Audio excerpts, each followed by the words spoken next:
pulpits, protest and power.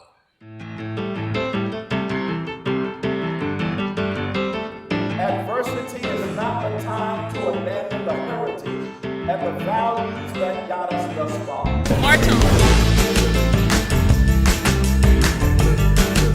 March on.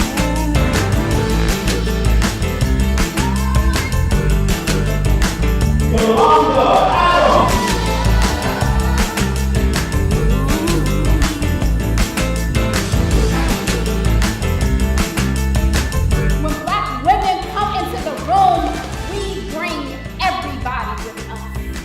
Because freedom is about freeing not only us, but our sisters, our brothers, our lovers, our children, and their children.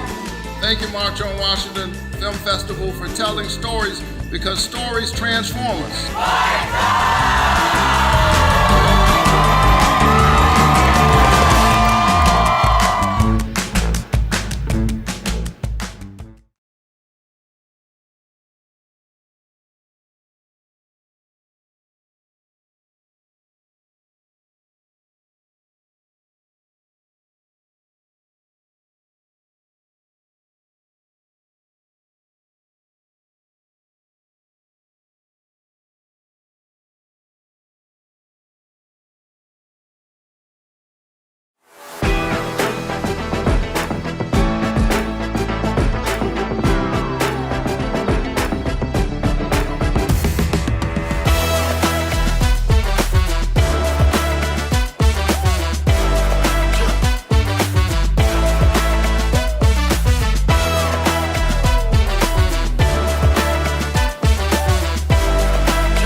Pulpits, protest and power.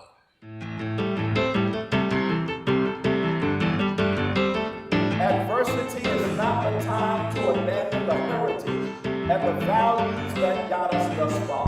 March on. March on.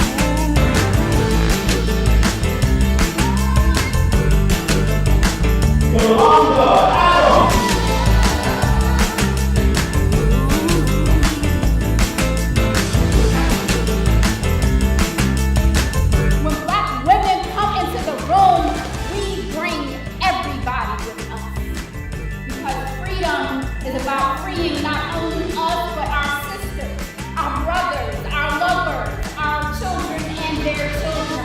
Thank you, March on Washington Film Festival, for telling stories, because stories transform us.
Pulpits, protest and power.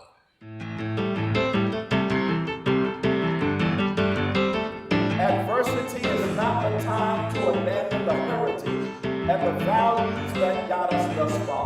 March on. March on.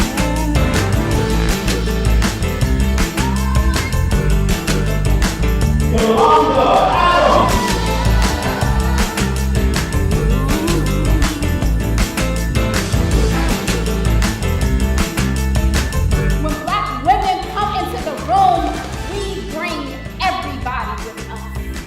Because freedom is about freeing not only us, but our sisters, our brothers, our lovers, our children, and their children. Thank you, March on Washington Film Festival, for telling stories, because stories transform us.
Pulpits, protest and power.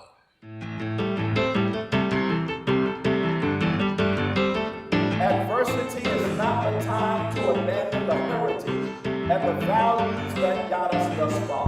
March on. March on.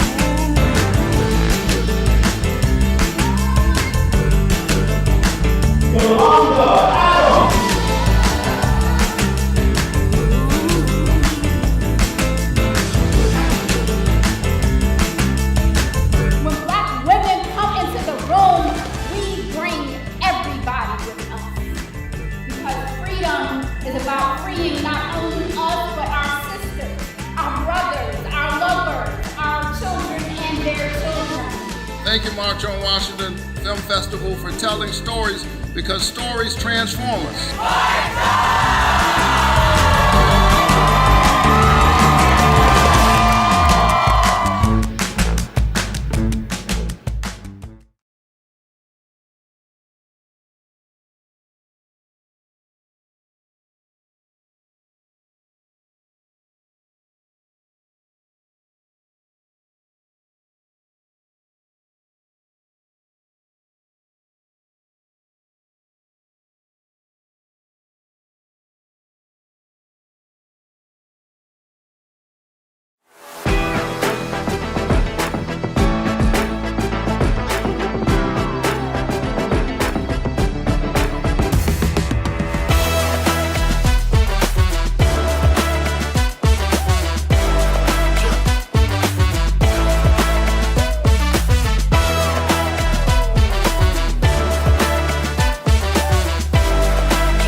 Pulpits, protest and power.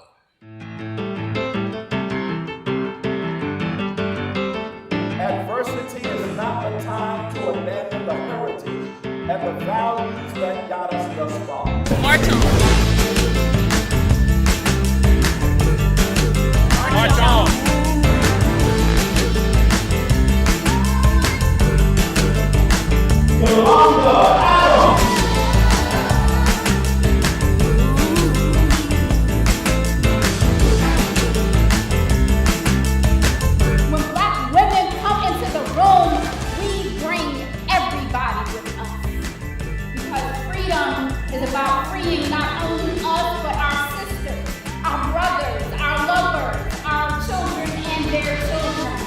Thank you, March on Washington Film Festival, for telling stories because stories transform us.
Pulpits, protest and power.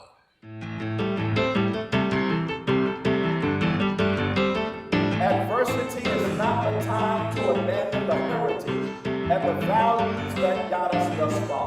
March on. March on.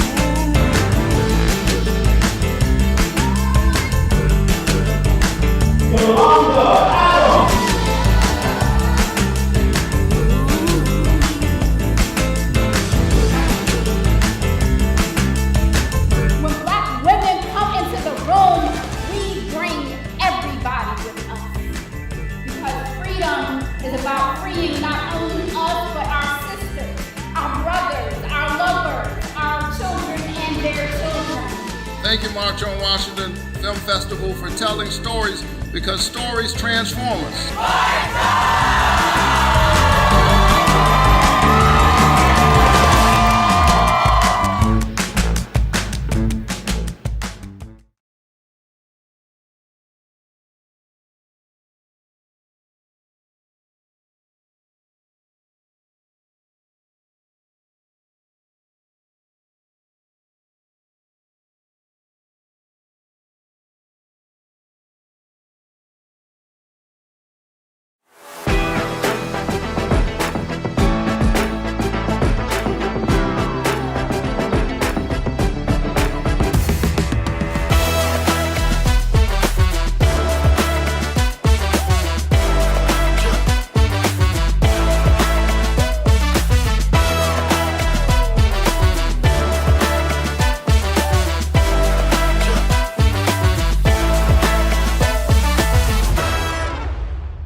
Pulpits.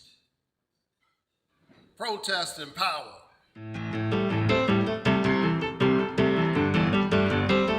Adversity is not the time to abandon the heritage and the values that got us thus far. March on. March on.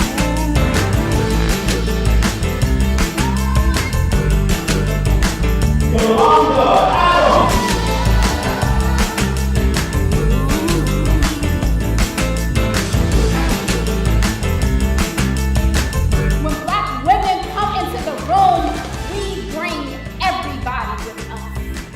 Because freedom is about freeing not only us, but our sisters, our brothers, our lovers, our children, and their children. Thank you, March on Washington Film Festival, for telling stories, because stories transform us.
Pulpits.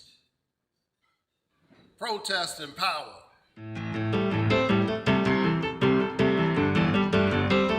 Adversity is not the time to abandon the heritage and the values that got us thus far. March on. March on.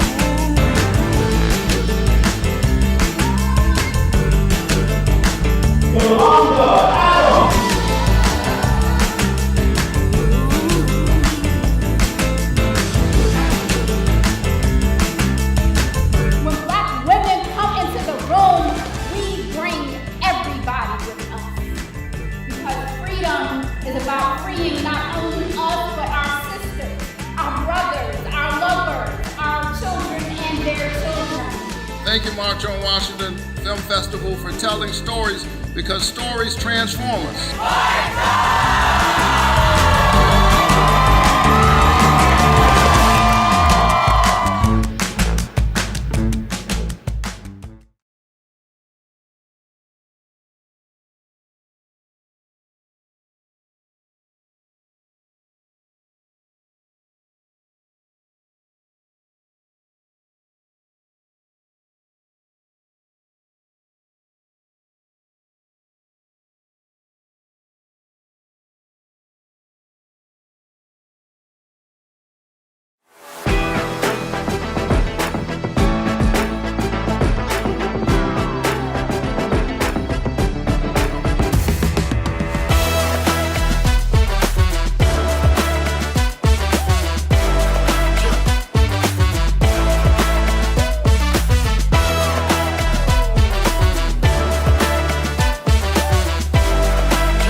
Pulpits. Protest and power.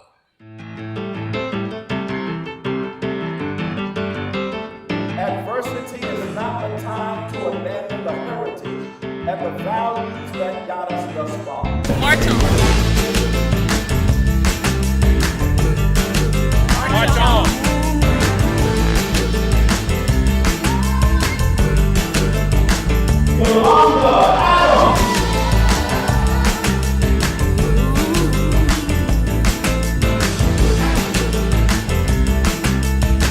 When black women come into the room, we bring everybody with us. Because freedom is about freeing not only us, but our sisters, our brothers, our lovers, our children, and their children. Thank you, March on Washington Film Festival, for telling stories, because stories transform us.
Pulpits, protest and power.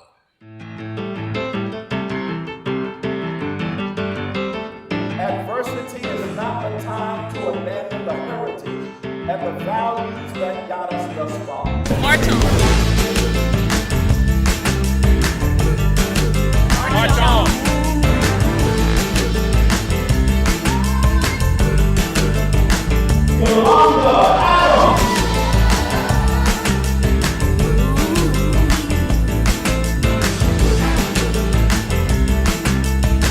When black women come into the room, we bring everybody with us. Because freedom is about freeing not only us, but our sisters, our brothers, our lovers, our children, and their children. Thank you, March on Washington Film Festival, for telling stories, because stories transform us.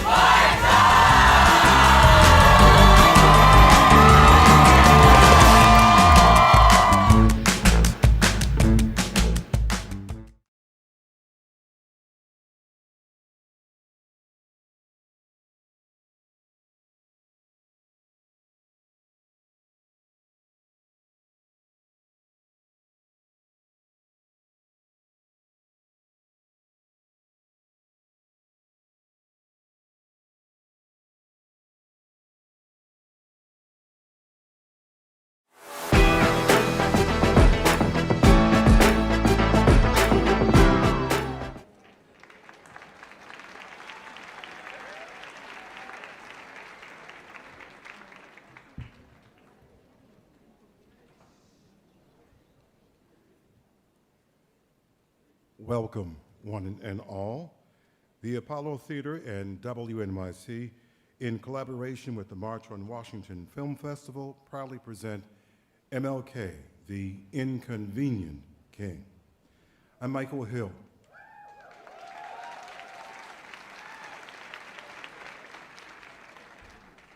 I host WNYC's Morning Edition on 93.9 FM, AM 820, and live stream at WNYC.org.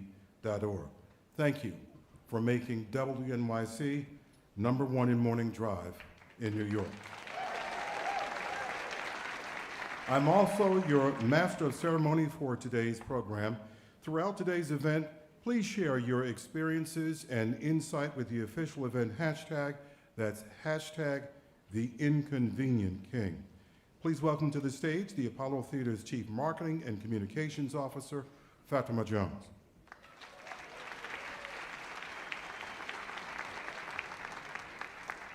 Thank you, thank you. Esteemed guests, thank you, and fellow advocates for justice, and all of you watching and listening around the world on live stream, good afternoon. How are y'all? How you all doing, Harlem? Amazing. My name is Fatima Jones, and I personally am so grateful on this day. I know there's a lot going on in the world, but I am grateful for this day to be here with you today. And on behalf of Michelle Ebanks, our president and CEO of the Apollo, the senior leadership, our staff behind the scenes and in front of the scenes, I just want to thank you for being here and welcome you all here to the Apollo.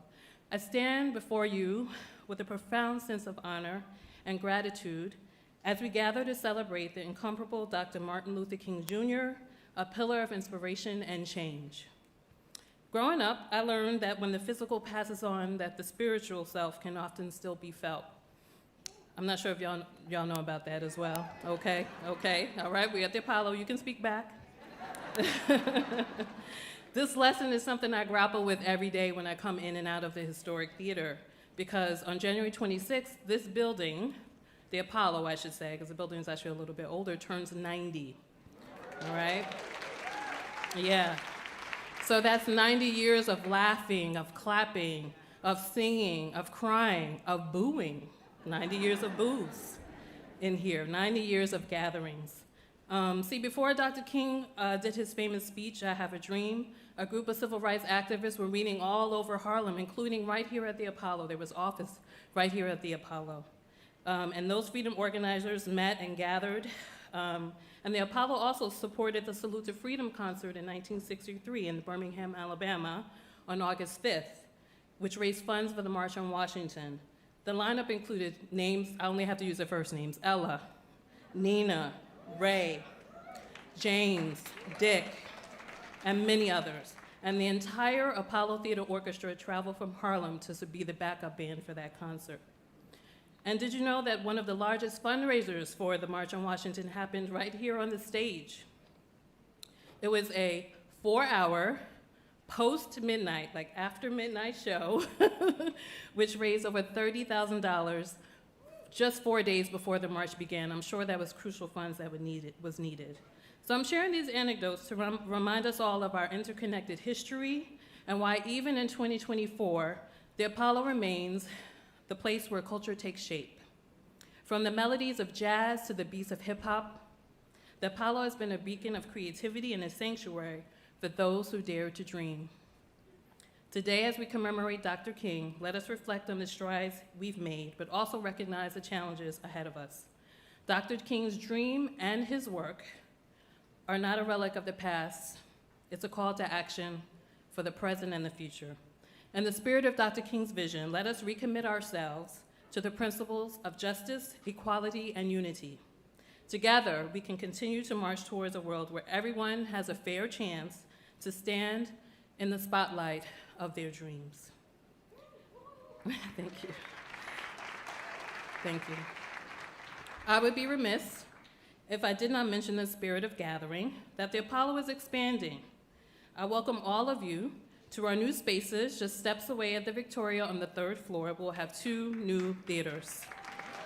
Thank you. Please join us in February. All tickets will be no more than $20 for the first year, so please join us. I want to take this time to thank you all for being here. Your presence, your energy, contributing to our 90 years is important to all of us.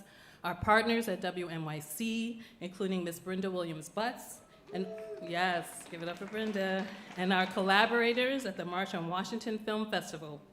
May this afternoon inspire you, inspire us to carry the torch of justice and creativity forward. And now it's my pleasure to pass the torch to WNYC's President and CEO, LaFontaine Oliver. Thank you.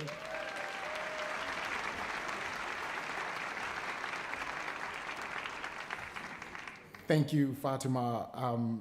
When I had the honor of coming here to speak on this Apollo stage at last year's event, it was my 7th day on the job as president and CEO of New York Public Radio.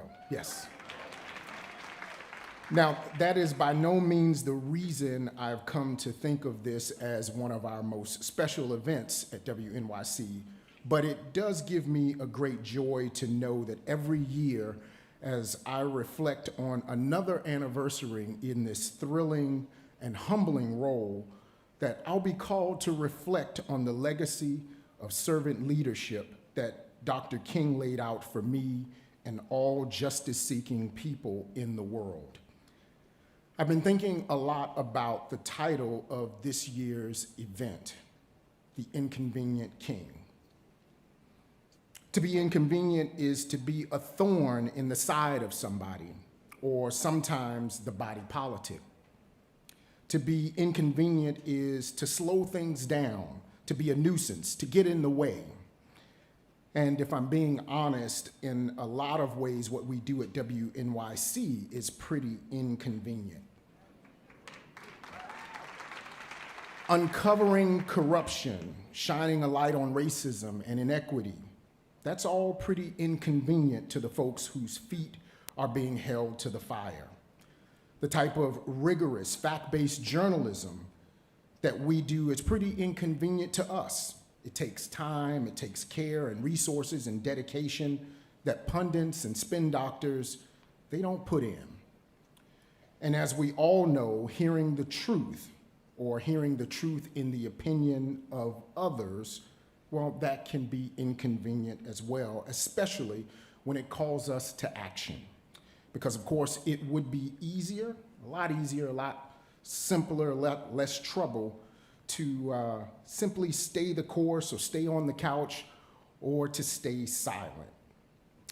As this afternoon's brilliant guests will be discussing, Dr. King was all about inconvenience, taking the hard road and stopping traffic on it, speaking loudly and unwaveringly, and telling the nation what it needed to hear, even when, or especially when, it wasn't what people wanted to hear.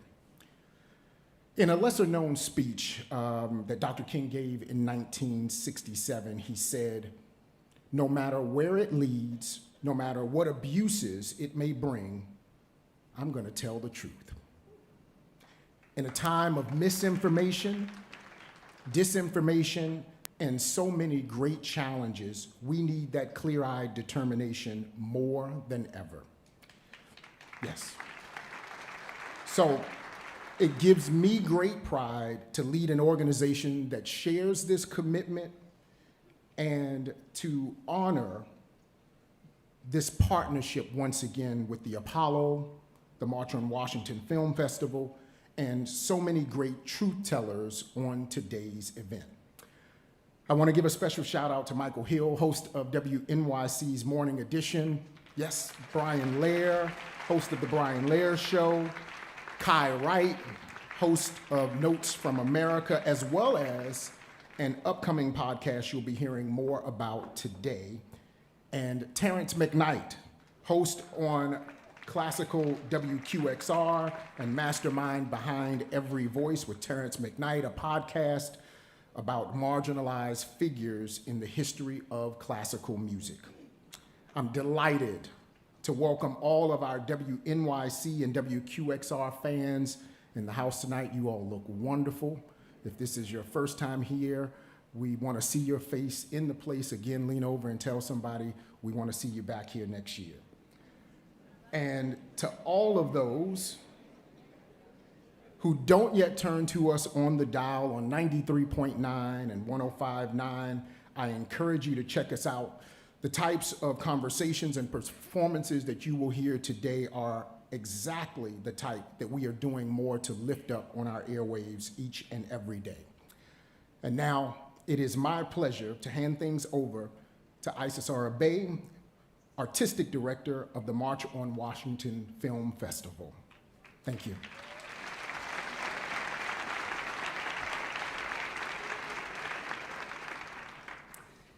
Giving praise to the source of all life and honor to the 7 directions, north, south, east, west, above, below, and within. And to the cycle of life of African ancestored peoples, those who have gone on before, those living and those yet to be born. Because they were, we are. Because we are, they will be. I rejoiced when I heard them say, let us go into the Apollo Theater, this cathedral of culture and greatness. My thanks to WNYC and the Apollo for again including the March on Washington Film Festival as a partner in this annual commemoration. 15 years. That's how long it took to secure Dr. King's birthday as a national holiday. As a matter of fact, some of you may know this, but not.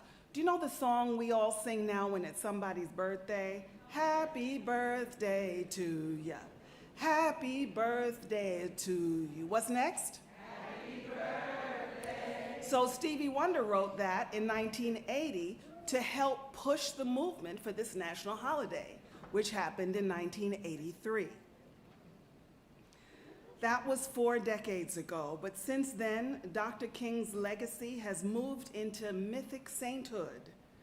For many under 40, he is only known for the I Have a Dream speech and the March on Washington.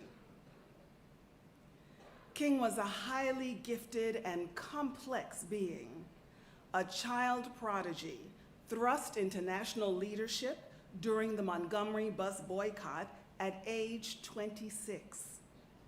He was a deeply spiritual man with decidedly secular habits.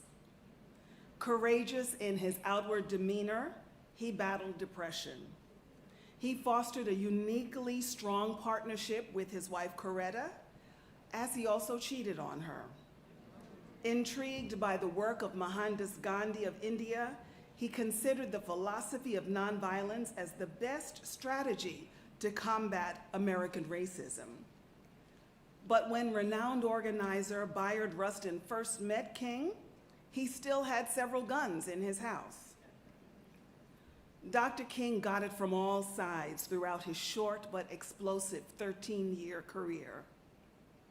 Biographer Jonathan Ike, who you will hear from a little later on, writes in his biography that King was, quote, one of the most brutally divisive figures in American history, attacked not only by segregationists in the South, but also by his own government, by more militant Black activists, and by white Northern liberals.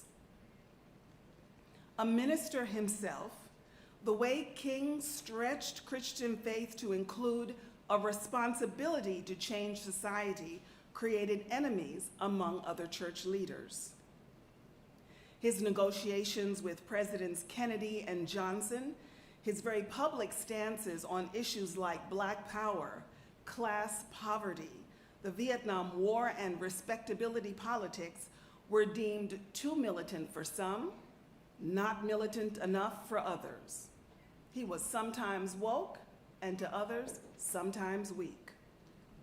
Even after 29 arrests and jailings, numerous beatings, bombings, a stabbing, death threats, and relentless FBI surveillance, he asked his followers to love instead of hate the captains and foot soldiers of white supremacy. We hardly ever talk about the principles of nonviolent action, which are more than turn the other cheek. Nonviolence is a way of life for courageous people. Nonviolence positions the beloved community as the framework for the future. That beloved community is not just those who think as we do or look as we do. It includes the billions sharing life on this planet in every country who face climate, political, judicial, health, economic, cultural, and religious challenges. Nonviolence fights injustice and evil, not people doing evil. Nonviolence avoids internal and external violence, and the two are connected. What ends as an RPG, a landmine, an attack drone, and a gun begins with unrecognized privilege, unjust advantage, grudges, and lies. That means the path starts in the heart center, understanding the neural pathways of the brain to use our feelings to direct our thoughts, which is expressed then as physical manifestation. What we see outward begins on the inside. It means having a conscious balance of body, mind, and spirit. And despite any appearances to the contrary, nonviolence flies in the face of pessimism and cynicism and trusts that the universe is on the side of justice. In my 20s, I was a student, then a teacher, then an adept in the Moorish Temple of Science. We studied African and American law and history, and the true place of our people in both, especially in the founding of this country and the Civil War. For that reason, through those years, I always carried around a copy of the Constitution. And so these words, written by the actor, activist, and playwright Ossie Davis, put in the mouth of his character, Pearlie Victorious, have great resonance for me. I leave them with you now. Farewell, my deep and Africanic brothers. Be brave. Keep freedom in the family. Do what you can for the white folks. And now, may the Constitution of the United States go with you. The Bill of Rights protect you. And the State Commission Against Discrimination keep the eyes of the law upon you. Henceforth, now, and forever. Amen. And to that I add, a women. Thank you.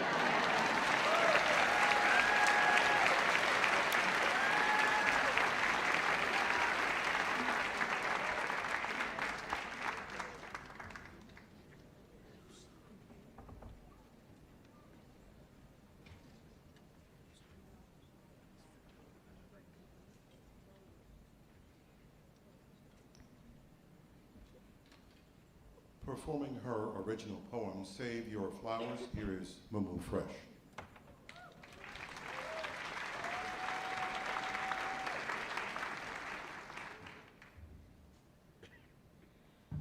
There's a new world that's coming, and it's just around the bend.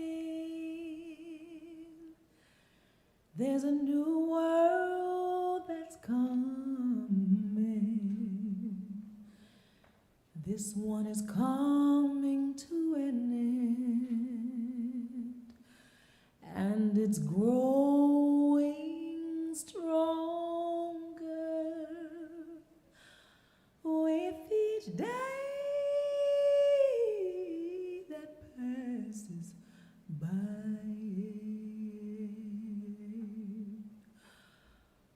So hold on to your poetry. Save the flowers of your tongue for the most joyous of hummingbirds to feast from. Hold on to your poetry, the bravery in your honesty, the childlike innocence in your optimism, your spontaneous bursts of laughter after returning from your daydream adventure. Where were you? Everywhere at once, still in your thoughts, finding the beauty in all. I stand in weepy, joyous awe, remembering when. Oh, my love, I swear, if ever your poetry should meet a deaf ear or a dull spirit, incapable of receiving the gifts you have come to bear, I hope you never take it personally and never change a bit because of it.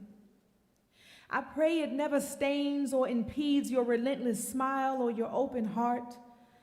I hope you always keep an eloquent poem on your lips and softness in your brow.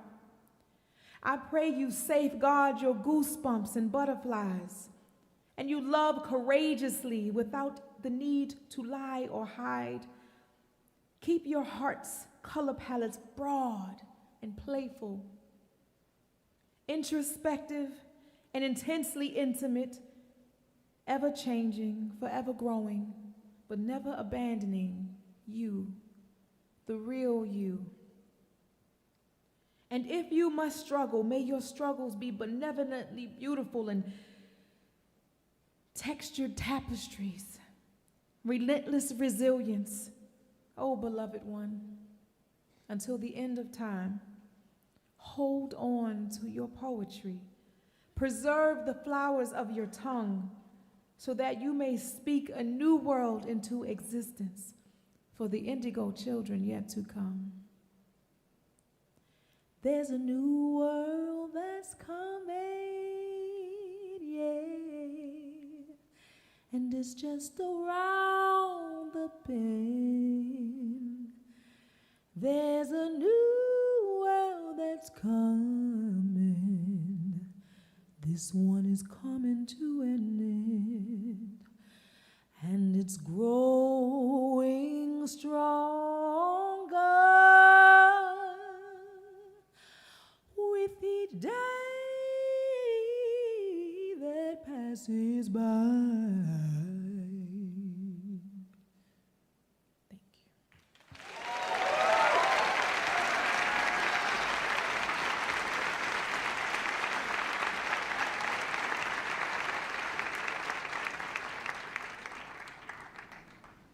Thank you. Thank you, Mumu. Remember to share your experiences and insights with today's official event hashtag the Inconvenient King.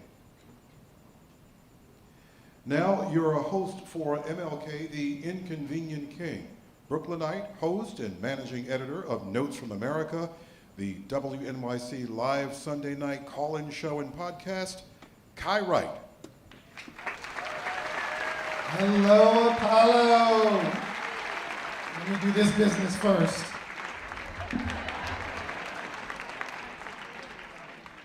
Okay, so we are going to do something fun. I hope you find it fun. I find it fun. I have to do it every week, so that's good. We are going to make a live radio show right now. So first off, this is our second time doing this at the MLK Day event. Who was here last year? Shout if you were here. Okay, all right. So y'all help your neighbors who didn't shout because you're gonna be part of this show. So there's two big things you need to know. First off, this is gonna be what we call live to tape, which means I'm gonna make it just like I was making a live radio show. And in a couple hours, it is in fact gonna be on the radio around the country. And that means I'm gonna need to take a couple of breaks where the public radio stations do things like say, become a sustaining member. P.S. If you're not a sustaining member of WNYC, you might want to consider it, but that's not this business. And so when we come in and out of those breaks, what we want the world to know is that we are in fact live at the Apollo Theater, and this is not a place that is known for its sitting quiet on its hands. So we want to hear from you. When I say live at the Apollo, you're going to do what? Okay, all right, so we are in safe hands here. All right, second thing you need to know. When you came into the theater, hopefully you received some cards and a thing to write with. This is where you're gonna help me host the show. So on Notes from America, every Sunday, 6 p.m., we invite you to join the conversation. If you've listened before and not called us, this is your big opportunity. On those cards, you're gonna either write down a question if you have one, or you can answer the question I have for you. So we're gonna be talking about the word woke and where it came from in Black culture and how it's being weaponized today. And so here's my question for you. What issue do you wish people were more woke to that would help them understand your life experience? What issue do you wish people were more woke to that will help them understand your life experience? So write as legibly as you can in the dark, include your name, and pass the cards to the end of your aisles. There will be helpful ushers collecting these, and our producers will quickly work through them, and we'll try to get them into the show. There is any time during the show you can do this, but the ideal time to have done it by will be after the first break so that we have time to get it into the second half of the show. Okay, last bit of housekeeping. When we finish taping Notes from America, that will be the end of the radio show, not the end of the Apollo show. So stick around. There will be plenty of more fantastic stuff to follow after that. And with that, let's make a show. You know what woke means? It means you're a loser. Everything woke turns to okay? Wokeness is a virus more dangerous than any pandemic, hands down. This movement in this country about wokeness has got to stop. Drag shows, gender ideology, critical race theory, and all this other woke BS. And that new disease is called woke culture. It's the new secular religion in America, and its belief system centers on the idea that your identity is based on your race, your gender, and your sexual orientation, full stop. When you go woke, you go broke. We fight the woke in the legislature. We fight the woke in the schools. We fight the woke in the corporations. We will never, ever surrender to the woke mob. Florida is where woke goes to die.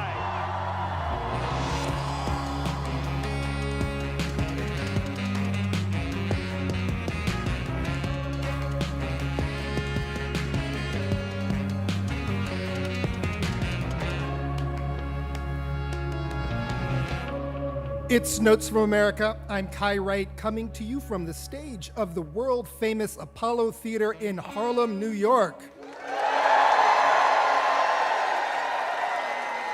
This is a special broadcast of Notes from America to celebrate Martin Luther King Jr. Day, produced in partnership with WNYC and the Apollo Theater, and broadcast to public radio stations all across the country.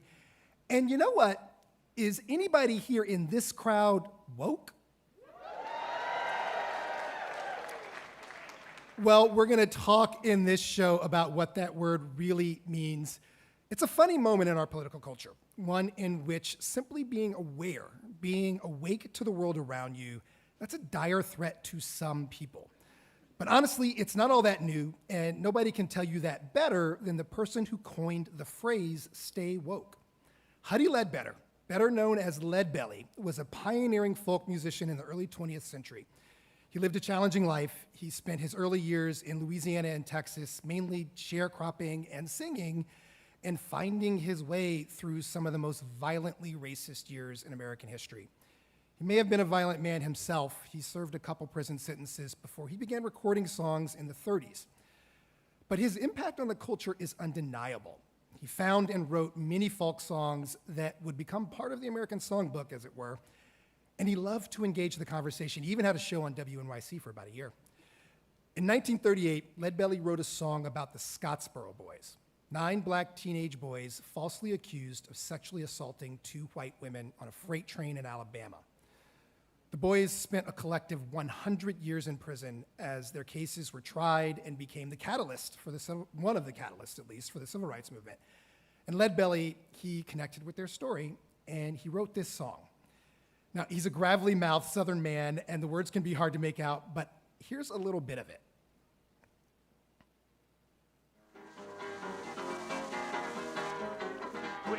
And you better watch out. The landlord gets you gonna jump and shout. Scottsboro Boys, tell what it's all about.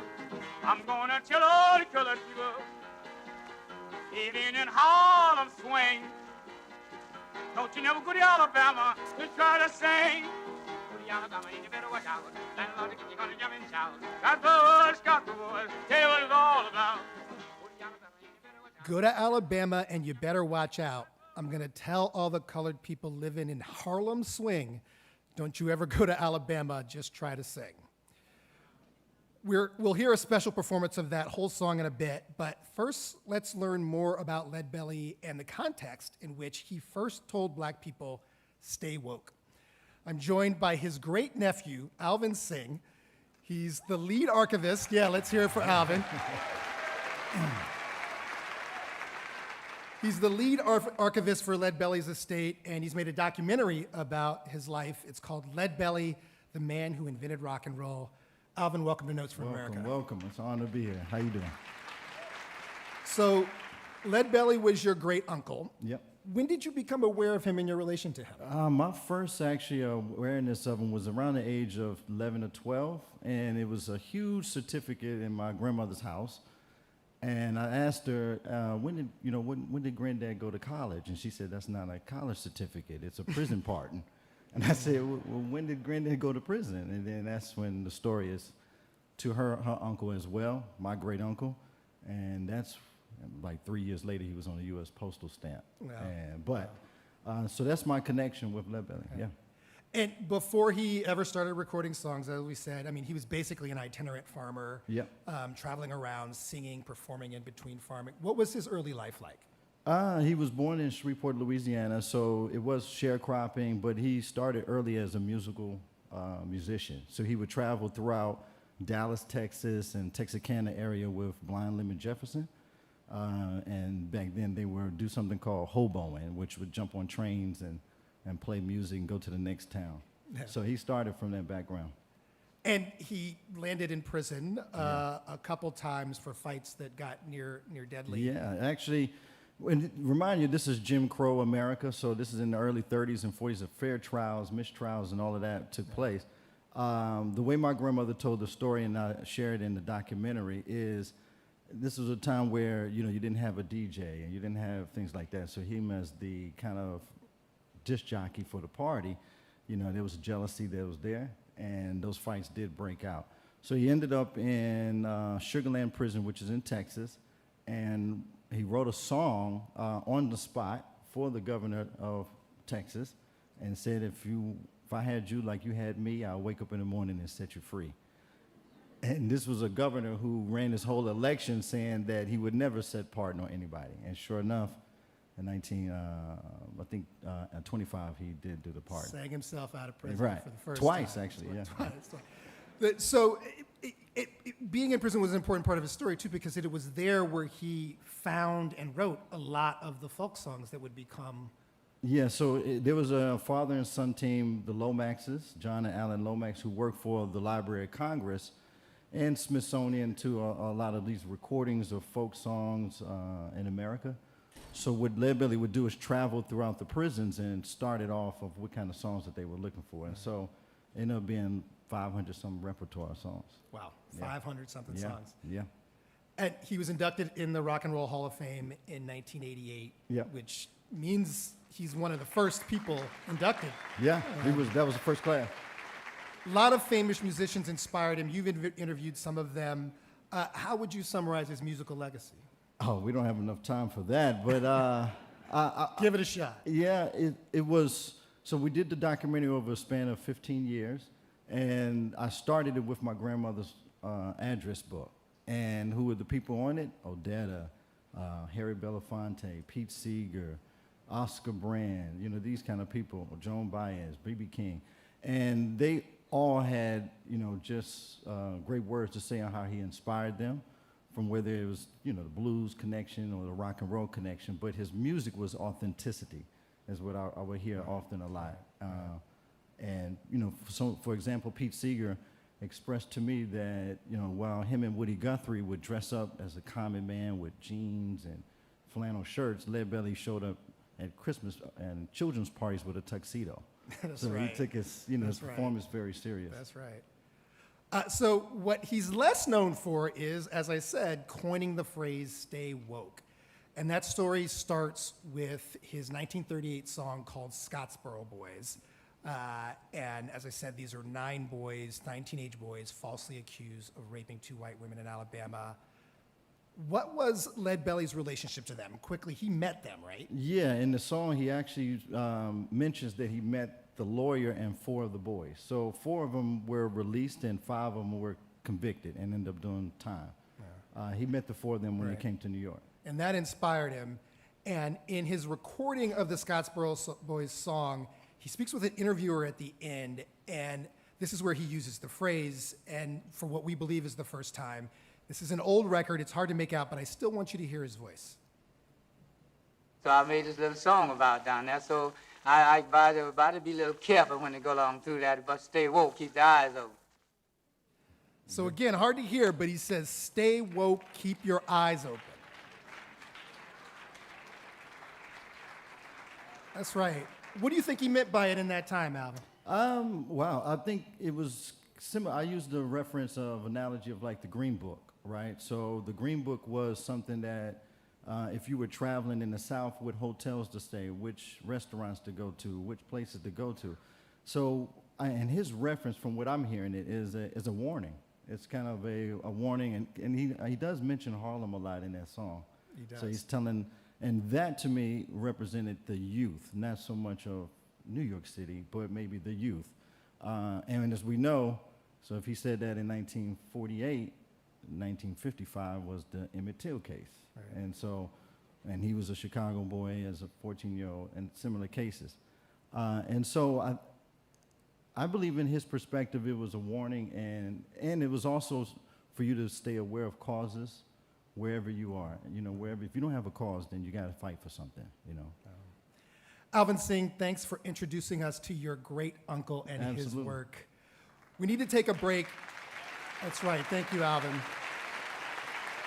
We need to take a break, and when we come back, we will get into how and why this word woke has been distorted and weaponized against racial and social justice movements, and put this whole moment in the context of history. But first, let's actually hear Leadbelly's song. Mumu Fresh is with us. She's a Grammy-nominated Afro-Indigenous singer-songwriter, and she's created an original arrangement of the 1938 song, The Scottsboro Boys, for this Notes from America special, and I'm so honored to give you Mumu Fresh.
If you go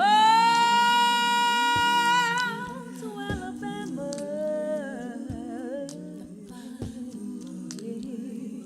you better watch out, 'cause the landlord will catch you. Hey, he gonna make you jump and shout. Don't believe me, ask the Scottsboro Boys. They'll tell you what it's all about. Going to Alabama, you better watch out. Landlord will get you, gon' jump and shout. Scottsboro Boys, they'll tell you what it's all about. Go to Alabama, you better watch out. Landlord will catch you, gon' scream and shout. Scottsboro Boys, show me what it's all about. I'm gonna talk to Joe Lewis, talk until it angered me. Told him, don't you ever try to make a fight in Alabama. If you go to Alabama, ooh, you better watch out, 'cause a man, if he catch you, yeah, still he'll make you jump and shout. Don't believe me? Ask the Scottsboro Boys. The Scottsboro Boys. They'll tell you what it's all about. Just ask the Scottsboro Boys,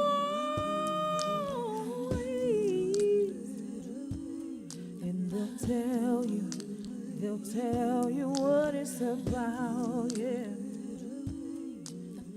I'ma tell all you colored people living in Harlem swing. Don't you ever try to come down to Alabama. Don't you try to come and sing, yeah. Go to Alabama, you better watch out. Landlord will get you, gon' jump and shout. Scottsboro Boys, gon' tell you what it's all about. Scottsboro Boys, make you scream and shout. If you go to Alabama, oh, colored folk, you better watch out. 'Cause if that man catch you, he'll hang you.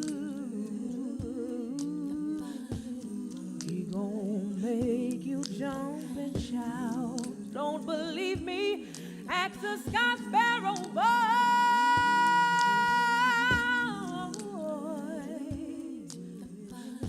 They'll tell you what it's all about. Ask those Scottsboro Boys. They'll tell you what it's all about. Go to Alabama, you better watch out. Landlord will get you, gon' jump and shout. Scottsboro Boys, they'll tell you what it's all about.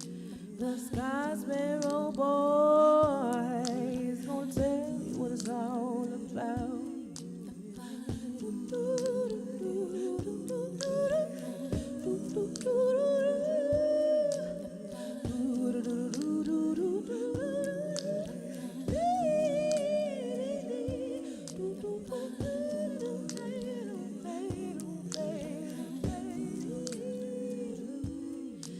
Scottsboro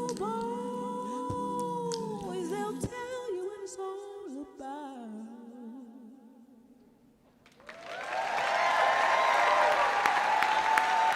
Mumu Fresh, y'all.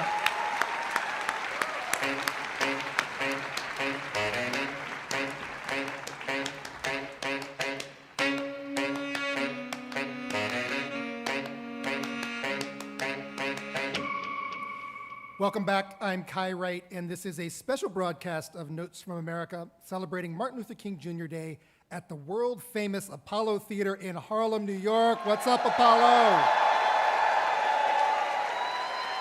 All right. I'm joined now by Juliet Hooker. She's a political scientist at Brown University who specializes in black political thought. And last year, she published a book called Black Grief, White Grievance, The Politics of Loss. And it's got a lot to tell us about the current political moment, as well as some of the roots of this argument over the word woke. Juliet, welcome to Notes from America. Thanks for having me. So we just heard a rendition of the song Lead Belly wrote about the Scottsboro Boys, which, as I said, is the context in which he said stay woke for the first time. We believe that's where he coined the phrase. Can you put the Scottsboro Boys case into a little more context for us? Why is it so important?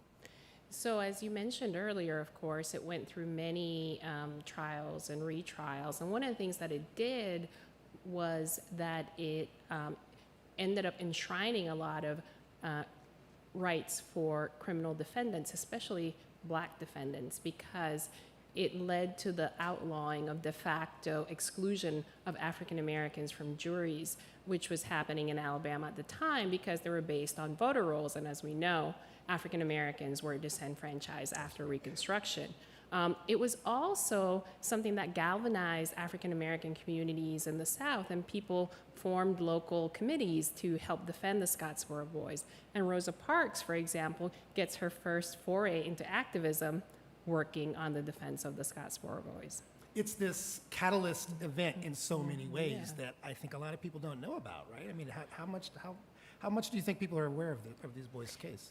You know, there are these iconic events, right? So there's the funeral of Emmett Till, there's the Scottsboro Boys case that really lead up to the civil rights movement, but I feel like you're right that the Scottsboro Boys case has kind of fallen a bit off the radar in comparison to some of these others. All right.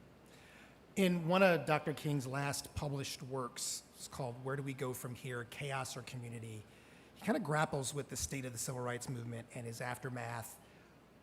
Talk to me about his mindset before his death and what you think was on his mind thinking about the civil rights struggle. Yeah, so that is a fascinating text, and he writes it after the Watts uprisings, right, and all of the critiques of sort of black rioting and black violence that is happening at the time. And he's also spending half of his time living in Chicago and leading protest marches there to protest racism in the North, school segregation, poverty. And he writes about how, 1 year ago, after the Civil Rights Act went into law, the same activists are marching in Chicago and getting pelted with bottles, jeered by thousands who are carrying Nazi signs. So he's trying to grapple with, what is this moment in U.S. history and what is happening? And he basically says,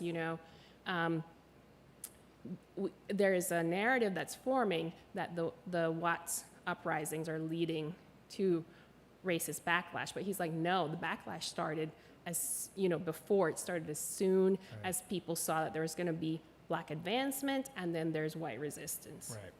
And so, which is to say, the grievance came first. This is a question that may irritate you as a scholar and somebody who cares about history, but in the modern context, would you call Dr. King woke? Oh, great question. If by woke we mean, aware of and critical of racism, definitely. As we know, he was, he had these, he was a Southern preacher, so not in terms of perhaps some of the things related to openness, to sexuality, gender that we might associate with it. But certainly I think in terms of a radical vision of what racial justice would require in the United States, I mean, the later king is the king of the Poor People's Campaign, who's focused on economic inequality. It's also the king who's denouncing U.S. militarism, so he's definitely much more radical, I think, than he's often portrayed as being. Romanticized as being, one might even say. Yeah, it's okay to clap. And you point out in your book that there is often this criticism of how black people protest, experience rage, and that it comes from a romanticization of the civil rights movement in the first place. Can you say more about that? Absolutely. So we now have this narrative of the civil rights movement, right? You have these well-dressed, well-spoken protesters. They protested peacefully, and so their demands were sort of somehow immediately met. And we know that's not what happened. And one of the things that of course, leads to is this critiques of current protesters saying, you're not following the model of the civil rights movement. You're making people uncomfortable. You're engaging in looting or violence or this or the other. And what that doesn't take into account is that the whole point of the civil rights movement was to make people uncomfortable. It was to create conflict. I mean, they responded peacefully, but the point was disruption. Those disruption. And so that romanticization you feel like is a core hindrance to organizing today, or maybe not to organizing today, but for people hearing what organizers have to say today. I don't think to organizing, but to how people respond to organizing, right?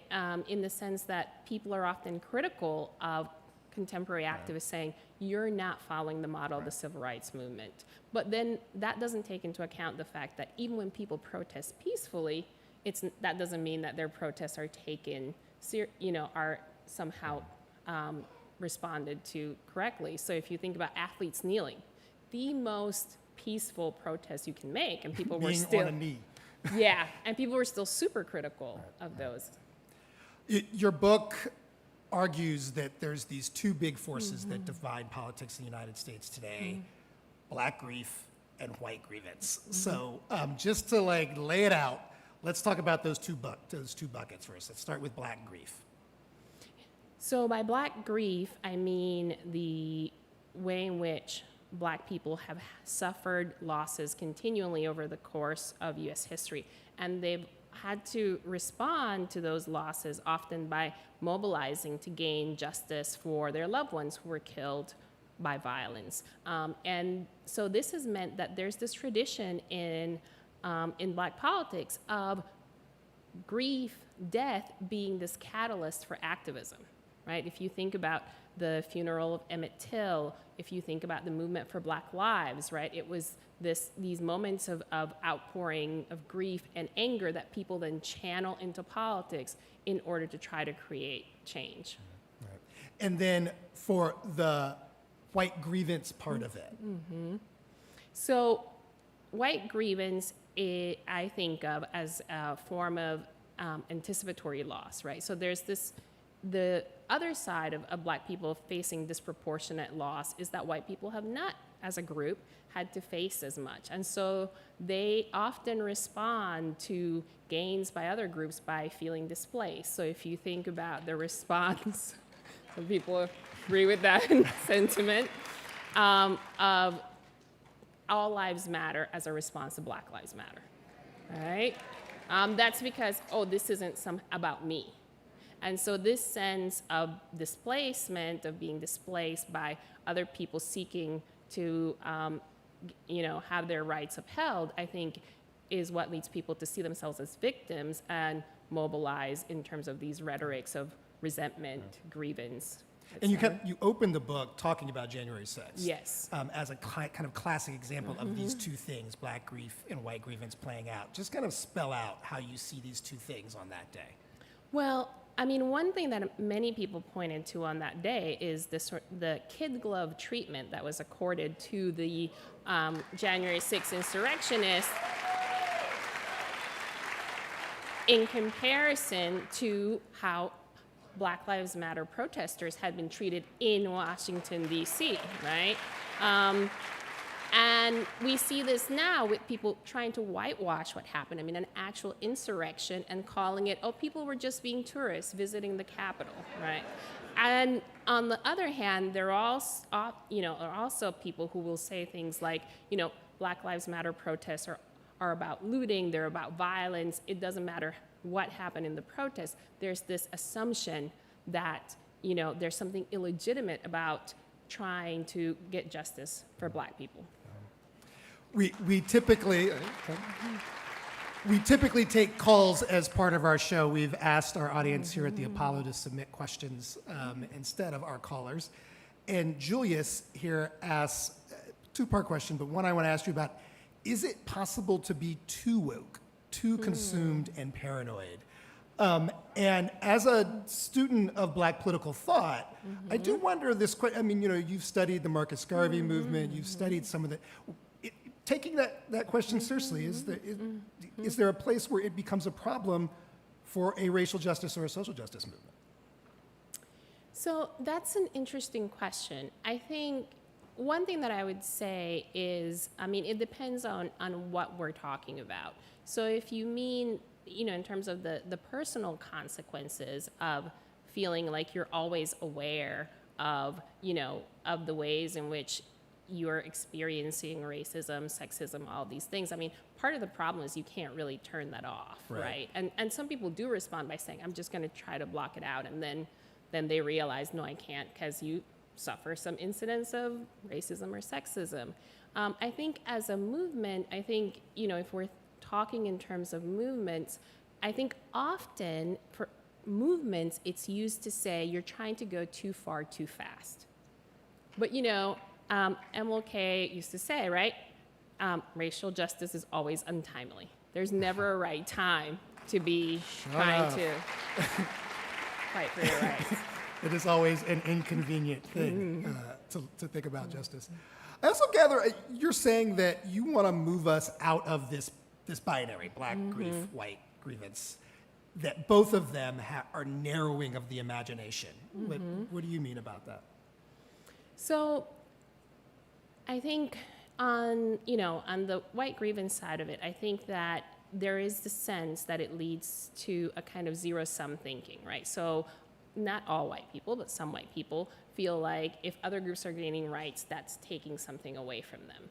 And so they always have to be opposed to that, even when they might gain from the same policies. If you think about something like expanding Medicare, right, which people end up opposing because they see it as somehow benefiting other groups more than whites. The other thing on the Black side, I think, there's a tradition in Black political thought where I think Black thinkers and activists have taken on this the sense that it is incumbent on them to try to change U.S. democracy, to try to take on this burden.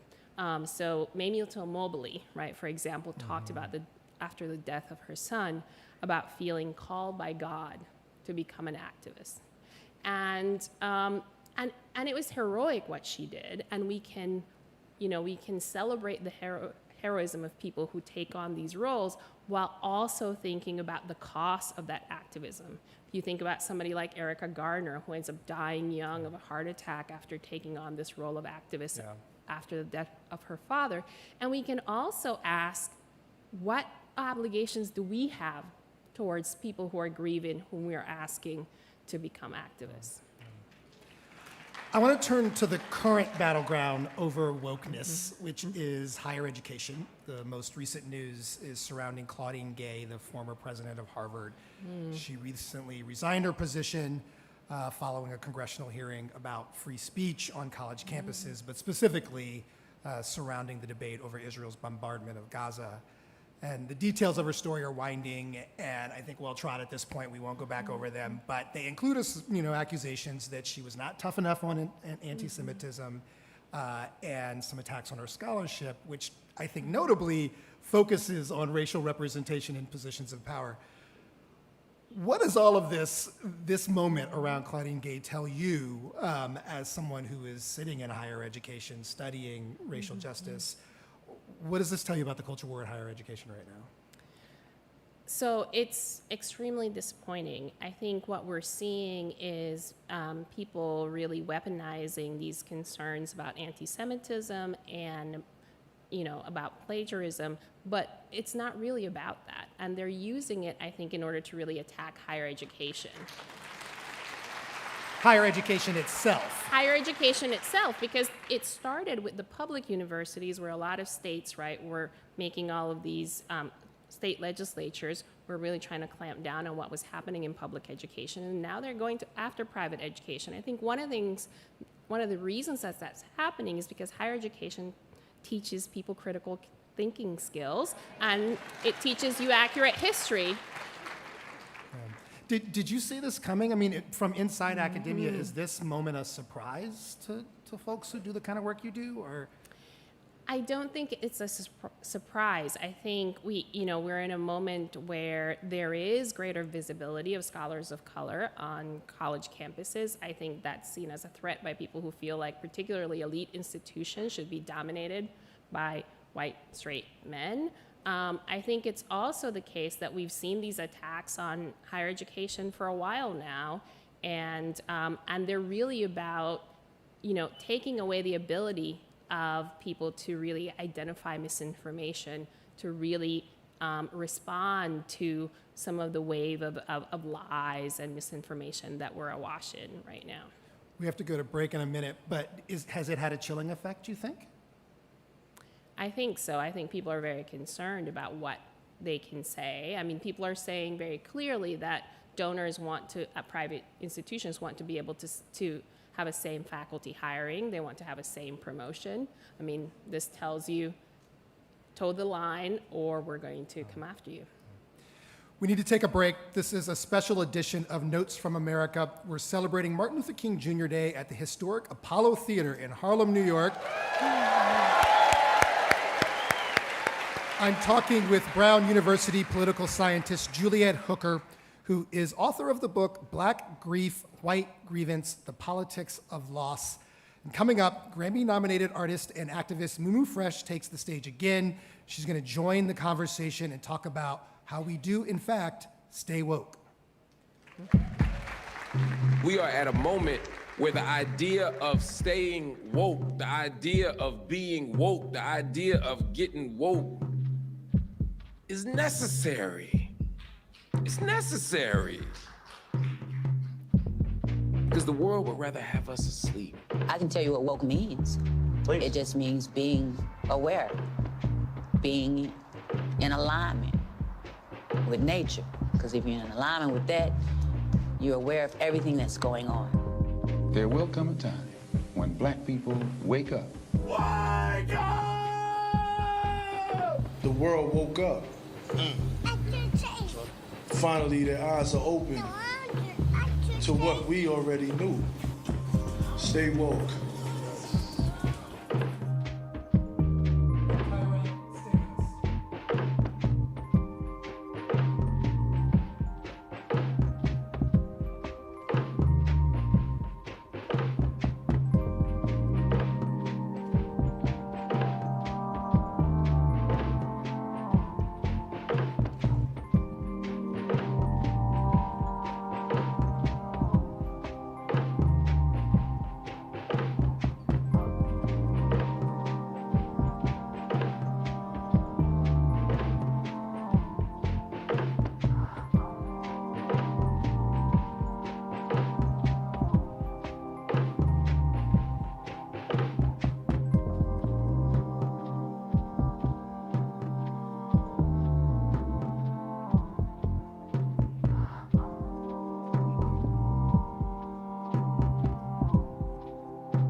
From the Apollo Theater in Harlem, New York, it's Notes from America.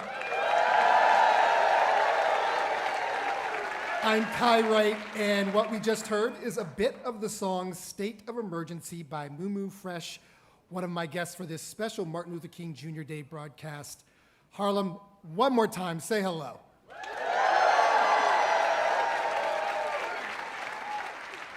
And Mumu Fresh joins our conversation now, though I have to say that your real name is Maimuna Youssef. Yes.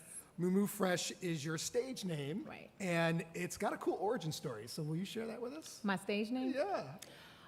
It comes from being on the road with the Roots. Mumu is like a pet name, kind of my mother would call me Mumu Sha, Mumu Ye.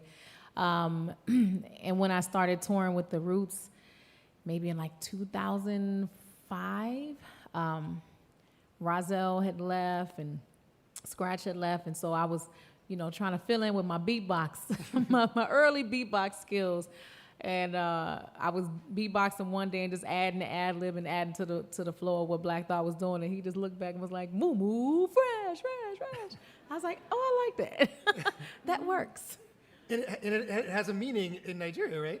Oh my God! All over the world, Mumu has different. Like, you sure you want me to tell that story? Well, tell it in a way that's safe for public radio conversation. Yes, Mumu has many names in many different countries.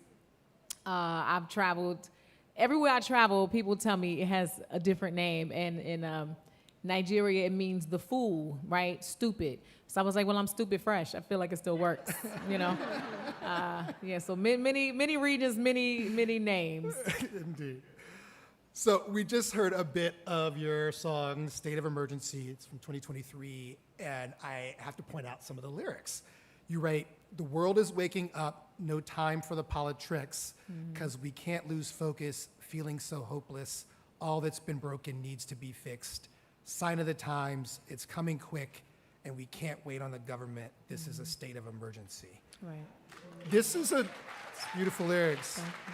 This is a song about climate change, though. It is. Tell me about that. Well, it's something that affects all of us. All of my life, climate change has been a kind of niche cause, right? If you have the luxury to worry about climate change, if you're in this crunchy granola group and you worry about climate change because you have extra time, right? And it has not been something that in the Black and brown communities that we have taken the lead on as we should, as stewards of the earth, right? As indigenous people of the land, as traditionally we come from the earth. My family's from Mississippi, and anybody who has, I'm sure lots of people in here from New York. I just read Dapper Dan's book, and he talks about so many people who settled in Harlem actually came from North and South Carolina, and they kept their communities very tight-knit, and they understood how to farm. They understood how to live in balance with nature and not to harm the nature. And that's something that we've lost sight of. We have lost feeling like the environment is ours, like Mother Nature is ours and our responsibility, our mother, And it is something that I feel like we need to be in the forefront of, making sure that we're preserving this relationship with Mother Earth and caring for her in the deep way that I believe we were assigned to do. That's right. So that's something you want us all to be more woke about. Absolutely. And one of the things we've asked our audience here is to tell us things they want to be more woke about. They're going to stand in as our callers in this week's show. So I'm going to get to some of our audience questions and comments. And one of them, Juliet Hooker, we got a number of questions actually from in our last conversation about Israel and Palestine today. And Rachel asked, how does MLK's message connect with the ongoing crisis in Palestine and Israel today? Well, I mean, most clearly, right, we know that he would oppose the war because he was, he espoused nonviolence. So I think it's pretty clear that he would see war not as the solution to the conflict. To anyone's problem. Anyone's problems, and that there need to be political and diplomatic solutions to the crisis in Palestine and Israel, and trying to find a way, I think, for people to live together in the territory that they find themselves sharing. Why do you feel like you have to engage? This is now for you, Maimuna. Why do you feel like you have to engage politically in your songs? Why is that part of your I don't feel like I have to. I feel called to. I feel like being involved, because people always ask me, how'd you get involved in social justice? I say, well, I was born into it. I didn't have a choice, That's who you are. Yeah, and so it's just, I feel it on my heart, you know, I write about what I feel spiritually called to sing about and to talk about. When I moved to things, I consult with God, like, is this something you want me to speak on? When should I speak on it? How should I speak on it? So that is something that among many other things I feel strongly about. During Standing Rock, the resistance at Standing Rock, when we were protesting these pipelines, that was a cause that I really felt strongly about getting the hip hop community involved in, right? Because a lot of people felt like, oh, that's an Indian issue, that's a Native American issue. But water is an everybody issue. And we don't have forever to figure this thing out. We do not have forever to figure this thing out. You understand what I'm saying? This is not somewhere far in the future. Maybe we'll let future generations figure it out. Like, we don't have that kind of time.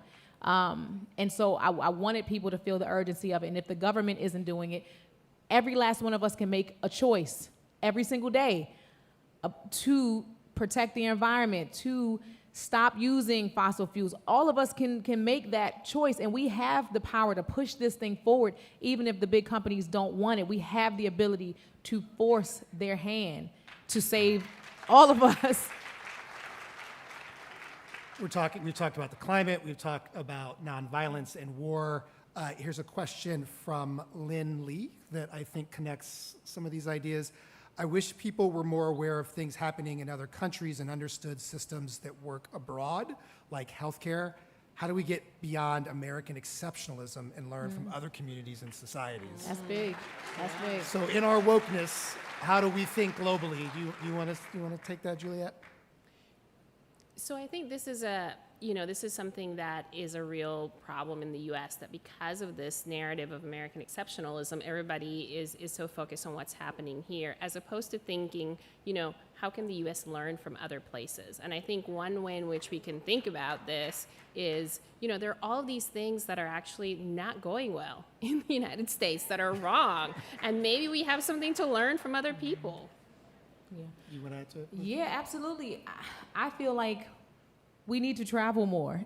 I see people make comments about comparing other countries to this country, and they haven't traveled anywhere. How would you know? How do you know what's going on, And also seeing ourselves... You cannot be aware if seriously, you literally do not know. And seeing ourselves connected, like everything impacts the other. We're not, some island. Like, given the conflict, right, I've heard many black people saying, well, why are we worried about what's going on in Palestine? How come we're not worried about what's going on in Congo and in Niger and in Nigeria? And we absolutely should be worried about all those things, but those things are connected. The more you travel, the smaller the world gets. These things are not isolated. Financially, they're connected. Politically, they're connected. I mean, you see that South Africa is leading this charge in this lawsuit. We are connected. We are not, and we have to see ourselves that way. We cannot keep seeing ourselves as isolated, even by race. We are connected by thought, by intention, by where your heart is, by your morals. That is where we are connected and aligned. And, and on this point about where is our attention, I really would love, we're talking about woke today, but I've always wanted to wage a campaign against the words either or in any political conversation, and get us to use the words both and as often as we can. Yeah. Cheryl asks, how do you make MLK's messages of Black liberation and the end of oppression relevant to immigrant communities? This is something I think both of you would have something to say about. Juliet, you want to chime in? So I think this is where your point about thinking in and/or is really important, right? So the thinking, there are ways in which this is not simply, we need to think about how all our struggles are connected. Thinking about, things like immigrant detention or the separation of children from their families at the border, that this is connected to mass incarceration. It's connected to the way in which we think about policing, as a way out of problems, as opposed to thinking more creatively about how we, how we might solve certain kinds of problems. And also, if you think about the rhetoric around, there's a kind of immigrant invasion and the sense that people are feeling being displaced, that's connected also to people who are already here, who are also not seen as full citizens, right? So these things aren't disconnected because they're all part of what do we want the U.S. to look like? What do we want it to be like? How do we want to treat its citizens? And what kind of state do we want to have? Do we want to have a state that polices, that, that is oppressive, or a state that takes care of people? I think it's aligned with MLK's message, in particular because he was trying to get the workers' unions created, and on that level, we are very much in this same economic struggle, right? You see a lot of the tensions have to do with economics, it has to do with people's fear about not having enough, right? And there not being systems in place that make sure that everyone has enough, because there is enough for everyone if it's distributed properly, right? And then I also think there's something to be said about our elected officials, foreign policy, destabilizing governments that make it unsuitable for those individuals to live in their own countries. There's something to be said about that. Alan asks, how do we remember the experiences of people over the age of 60, such as segregation?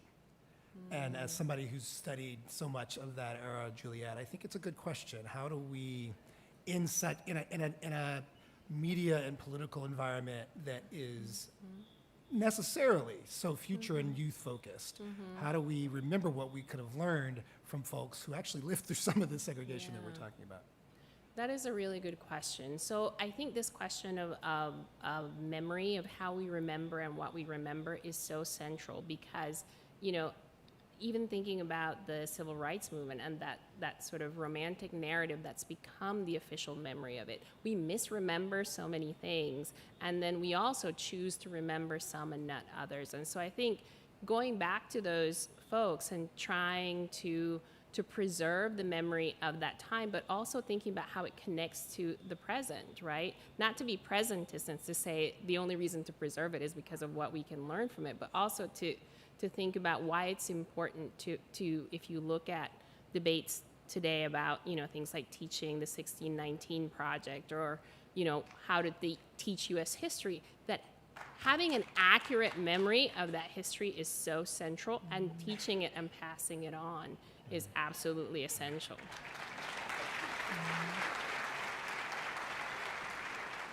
Maimouna, earlier in the show, we heard your incredible rendition of the Scottsboro Boys, Lead Belly's song.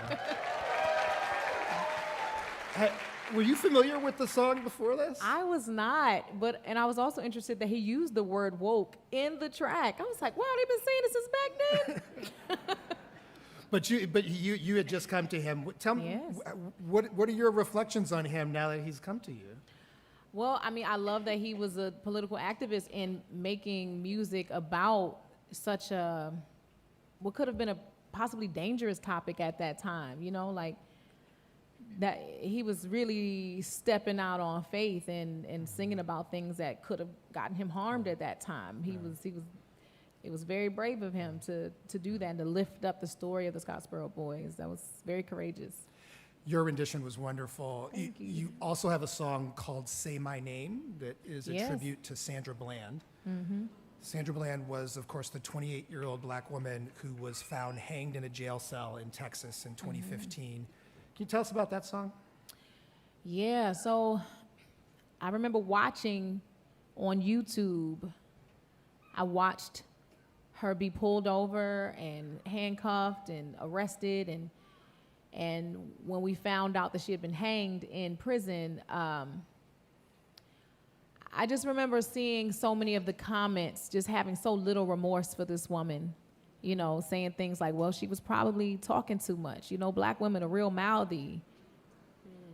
And it just vexed my spirit so much that I wanted to write a tribute to her so that you could empathize with her humanity, that she wasn't just a mouthy black woman who, asked for it, but that you could really, really feel her humanity and put yourself in her shoes and what would you want to have been said about you? Would you have wanted someone to empathize and see your humanity and to give you a second chance or a first chance, or to not have seen you as a criminal off rip,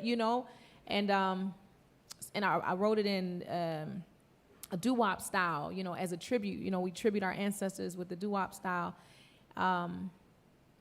Yeah, and it just was really important for me to tribute her, and I ended up meeting her mom. Her mom actually, I don't even know how she got my number. She just called me at like 5 in the morning, like, "Are you Mumu Fresh?" Wow. And I could tell she was a older woman, and I was raised right, so I said, "Yes, ma'am."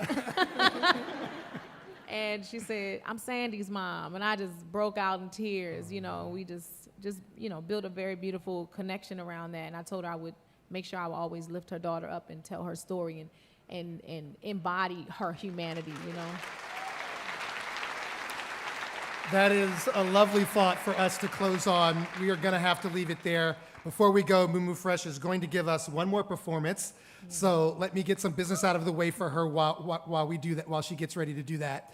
I want to thank Juliet Hooker. She's a political scientist at Brown University and author of the book Black Grief, White Grievance, The Politics of Loss. Thank you so much for being with us today, Juliet. Thanks for having me. Notes from America is a production of WNYC Studios. Check out our podcast for any episodes you may have missed or want to revisit. We're on Instagram at Notes with Kai. A big, big thanks to our partners at the Apollo Theater and to our incredible live audience here in Harlem. And thanks to the Grammy-nominated recording artist and activist Mumu Fresh, who is ready to sing for us. I'm Kai Wright, this is Notes from America, and here is Mumu Fresh with North Star.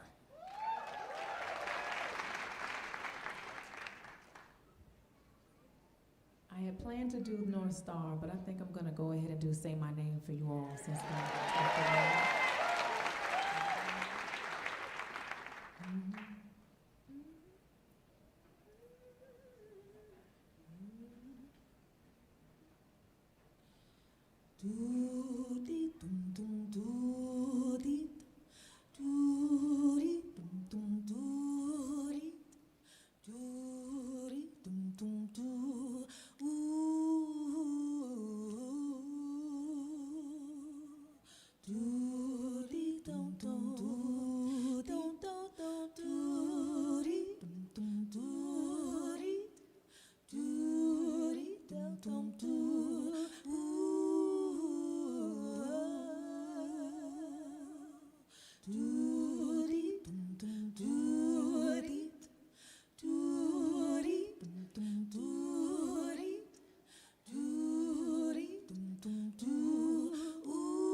the hands of the policeman.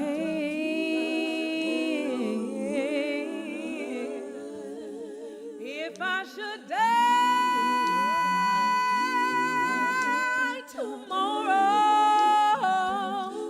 at the hands of the policeman,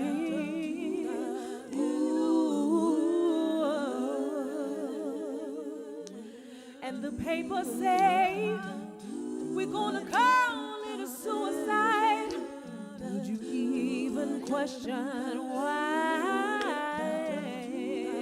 Oh, why? Would you shake your head, say this ain't right? Would you do your best to forget about me? Please don't forget about me. Say my name, say my name, say my name, say my name, say my name, ooh, my name. Don't let my struggle be in vain, no, no.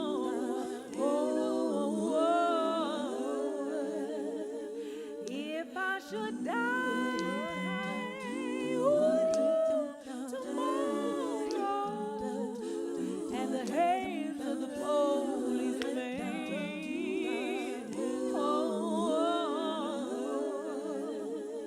would you remember me for the good I've done? Or will my name be spared and my story unsung? Would you search for the answers or take what they hand us? Who's gonna stand with me? Please, please, please don't forget about me.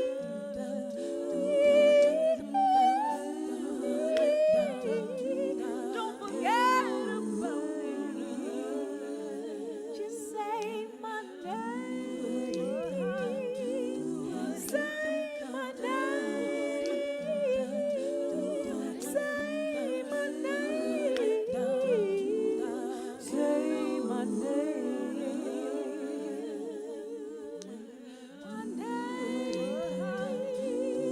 Ooh, my name.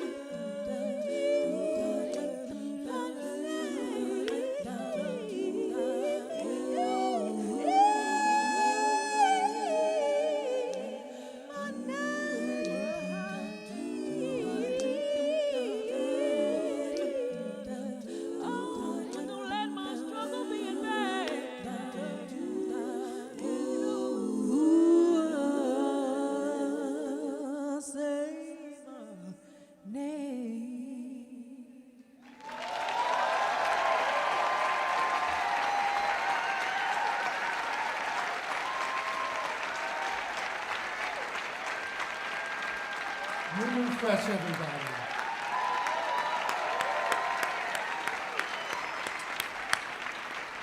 So before I leave you, I want to tell you about another project I have been working on that's coming this week, because a lot of it is centered here in Harlem. It's a powerful story about the early days of the AIDS epidemic and the people who refused to accept it or to stay out of sight. It's called Blind Spot, The Plague in the Shadows, and I want to play the trailer for you.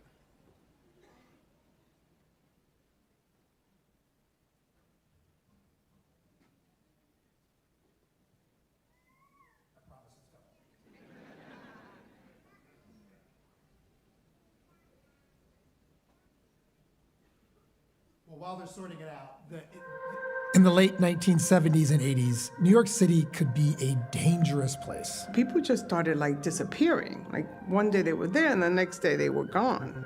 Like where did they go? New York plagued by violence, drugs, and poverty. We said that people had the monster because they had that look. Misinformation and disinformation about HIV and AIDS was common. They said it was only gay men that could get it. So I said, well, I'm not a gay man, so how would I get it? I'm Wright. Our understanding of the history of HIV and AIDS and who has been affected by it is incomplete. We literally had to convince the federal government that there were women getting HIV. Join us for the new podcast series Blind Spot, The Plague in the Shadows. Stories from the early days of AIDS and the people who refused to stay out of sight. Available now wherever you listen to podcasts. So you can subscribe now wherever you get your podcasts. The first episode will drop this Thursday, January 18th. The slide you're looking at now is a panel of from the AIDS quilt. And it's one that remembers a young man or young boy we will meet, 4 years old, lived and died his whole 4 years on the pediatric ward of Harlem Hospital. We're going to spend a lot of time at Harlem Hospital, one of the unsung, heroic locations for the AIDS epidemic in the early days. So I hope you'll subscribe and give it a listen. And thanks for hanging out with me.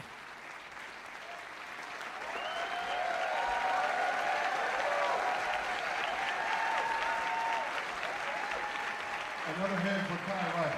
Another hand for Kai Wright.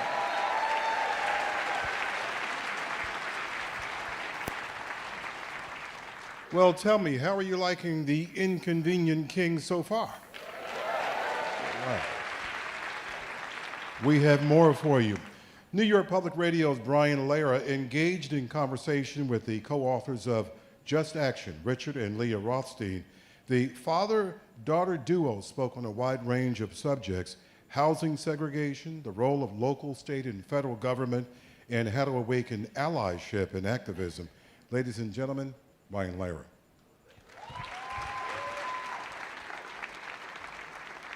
Hello, Apollo. I am here with Richard and Leah Rothstein, father and daughter.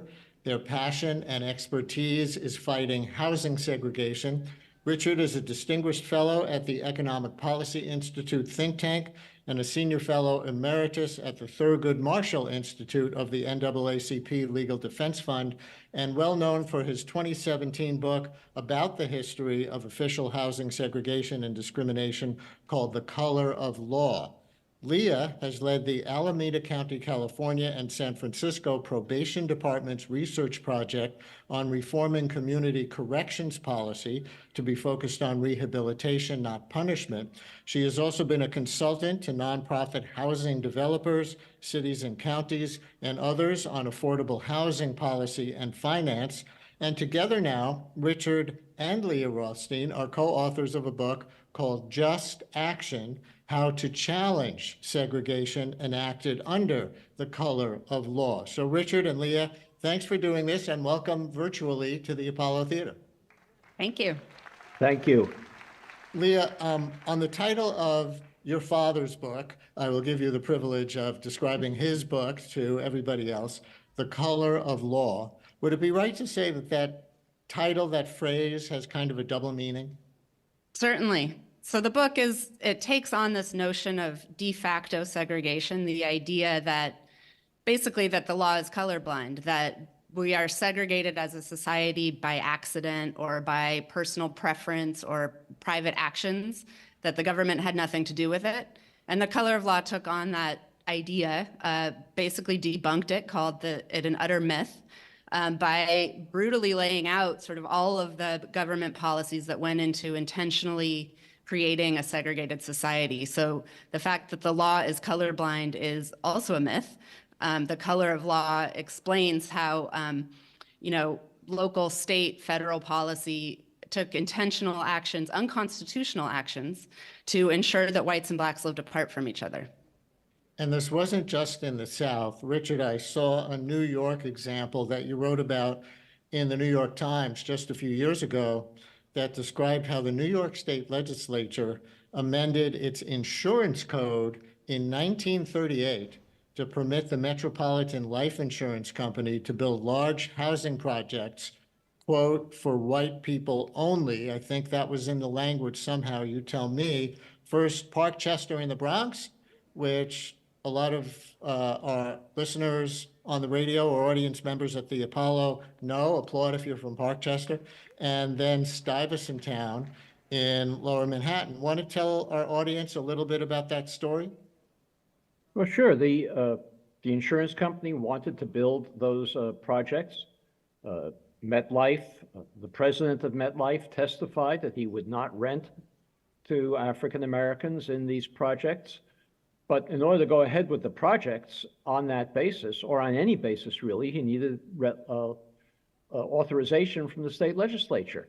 He needed city involvement. As you know, in a project like that, you need to condemn land. There needs to be lots of involvement on the city to permit such a project to go forward and to allow it to assemble the land. So this was not a private development in any meaningful sense. Without government participation and endorsement of a segregated, exclusive white community, it could not, neither of those projects could have gone forward. And that's a very small example of the kinds of policies that were followed all over the country to create segregation by government. Had the state legislature, had the city of New York followed their constitutional responsibilities, they would have had to insist that the MetLife rent apartments in those two projects on a non-discriminatory basis. But they failed in their constitutional responsibilities. So Leah, your new book together is called Just Action: How to Challenge Segregation Enacted Under the Color of Law. So I'll bite on the how-to. Where do you start? Well, what we argue in Just Action is that we need to reactivate the civil rights movement to take on this issue of residential segregation. The civil rights movement did a lot to desegregate public spaces, but it fell short of desegregating our communities. So in order to do that, we need to start by building biracial, multi-ethnic committees, groups in our own communities that are ready to take on these issues. Now, we understand that federal policy played a large role in creating the segregation that we live with today. But once created, to a large extent, it's maintained and perpetuated by local policies. So these biracial multi-ethnic groups, once they're formed, there's a lot they can do in their own communities, challenging local policies, adopting local programs, pressuring local institutions and corporations to live up to their obligations to remedy the segregation they helped to create. So the book Just Action that we wrote has dozens and dozens of examples of these local actions and policies that groups can take on. They fall into two main categories: those that are concerned with increasing investments in lower income segregated African American communities, and those that are concerned with opening up exclusive, expensive, predominantly white communities to more diverse residents. All of these strategies are essential.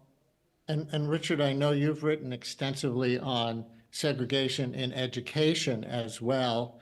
And here in New York, I'm not sure under Mayor Adams, you can comment on the current administration if you want, but under Mayor de Blasio, he used to say he wouldn't do much explicitly about segregated schools because segregated schools are basically a function of segregated housing, where kids live.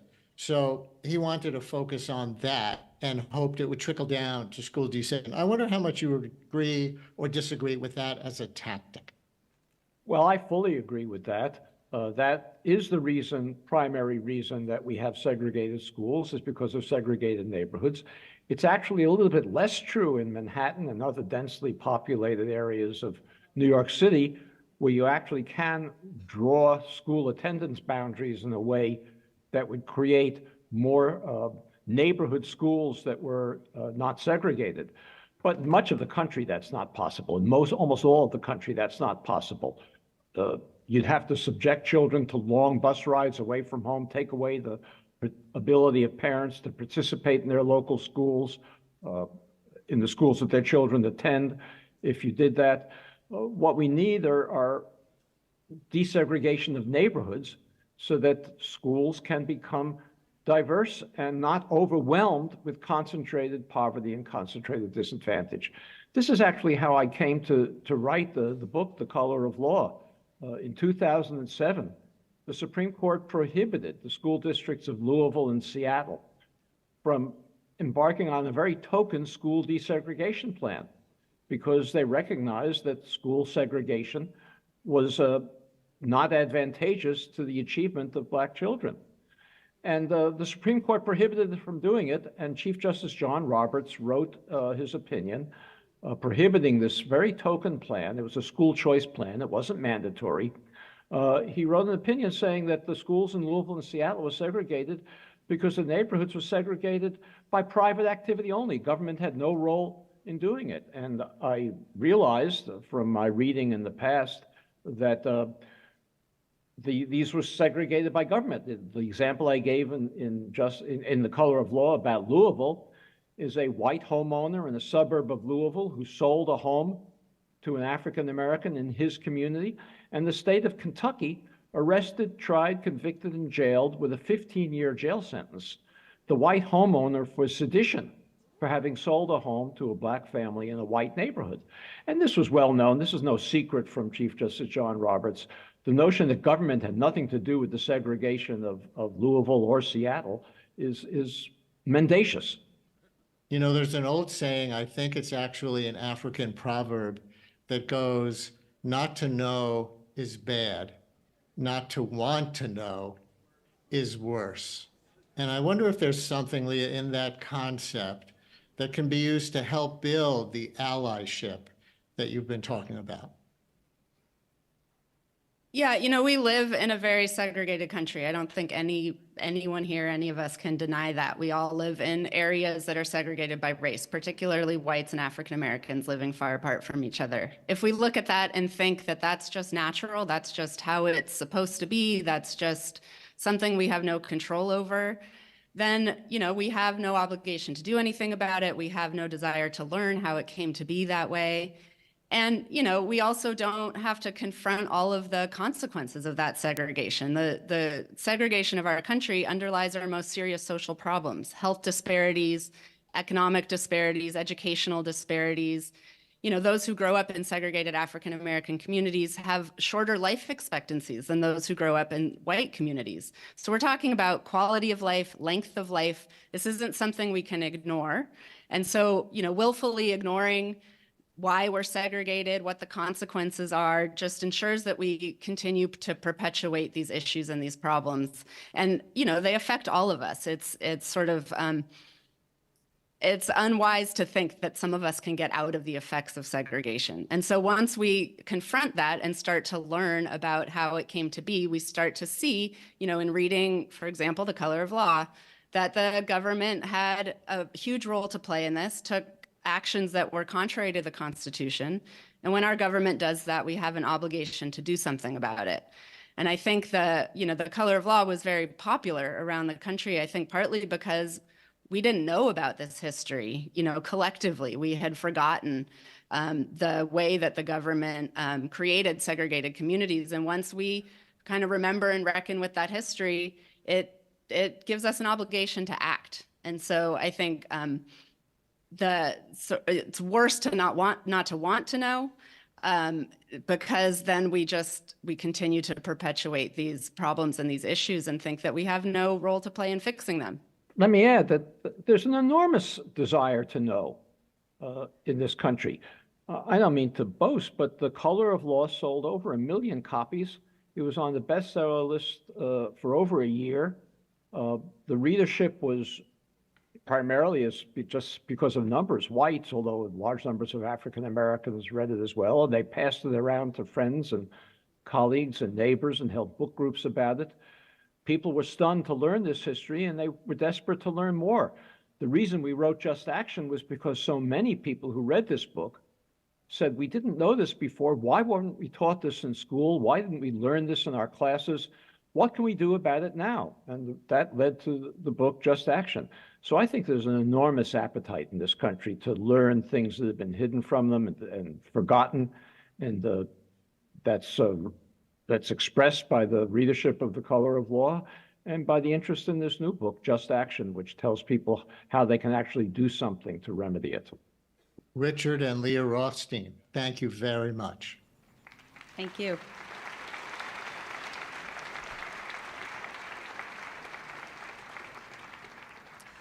The Brian Lair Show airs weekdays at 10 a.m. on 93.9 FM and AM 820 and live streaming at WNYC.org. Brian will present an extended version of his interview with Richard and Leah, as well as excerpts from today's event. And remember to share your experience and insight with today's official event hashtag. That's hashtag the Inconvenient King.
That music sounds familiar.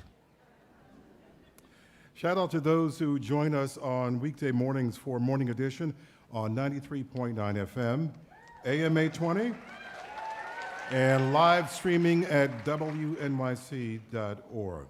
Please join me in welcoming to the stage the participants in our fifth and final panel. First up, journalist and biographer Jonathan Eig. Eig is the author of 6 books, the most recent being King, A Life. This is an exhaustive biography of Martin Luther King, Jr. And please welcome activist, theologian, journalist, public speaker, and author of the upcoming publication, Imagine Freedom, Transforming Pain into Political and Spiritual Power, Rahel Tesfamariam. Thank you both for joining us. And hello once again to the Apollo folks out there. I want to start our conversation by defining inconvenient, as in the Inconvenient King. And Jonathan, in your biography on Dr. King, you point out it all begins with his childhood? Yeah, absolutely. First of all, we should remember that his name was Mike King when he was born. He didn't get the name Martin Luther King until a few years later when his father changed his name. And what we need to remember about young Mike King, or ML as they later called him in the neighborhood, Little Mike, was that he grew up with more privilege than a lot of people of his peers. You know, I interviewed about 200 people who knew Dr. King for this book, and what I heard over and over again was that he was not bruised by racism quite as badly as many others. He was still bruised, and of course he grew up in the Jim Crow South, but because his father was a preacher, his maternal grandfather was a preacher, his great-grandfather was a preacher while he was enslaved, and he grew up on Auburn Avenue, which was the richest black street in the world at the time. Because of all that, because his father couldn't be fired, he had a level of security, and I think that fed his ambition. This is why little Mike sneaks into kindergarten a year early. It's why he skips grades. It's why he enrolls at Morehouse at the age of 15. It's why he thinks that he can change the world, that he brags even on dates, you know, I'm going to kill Jim Crow. That's the kind of confidence he had from a very early age. But there were physical and mental health issues, too, in his childhood, in his youth. Yeah, he twice attempted suicide.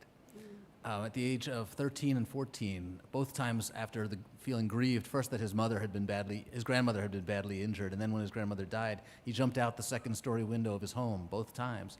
And it was so important to me to try to write a book that restored some of his humanity, that showed us that he really suffered from depression most of his life.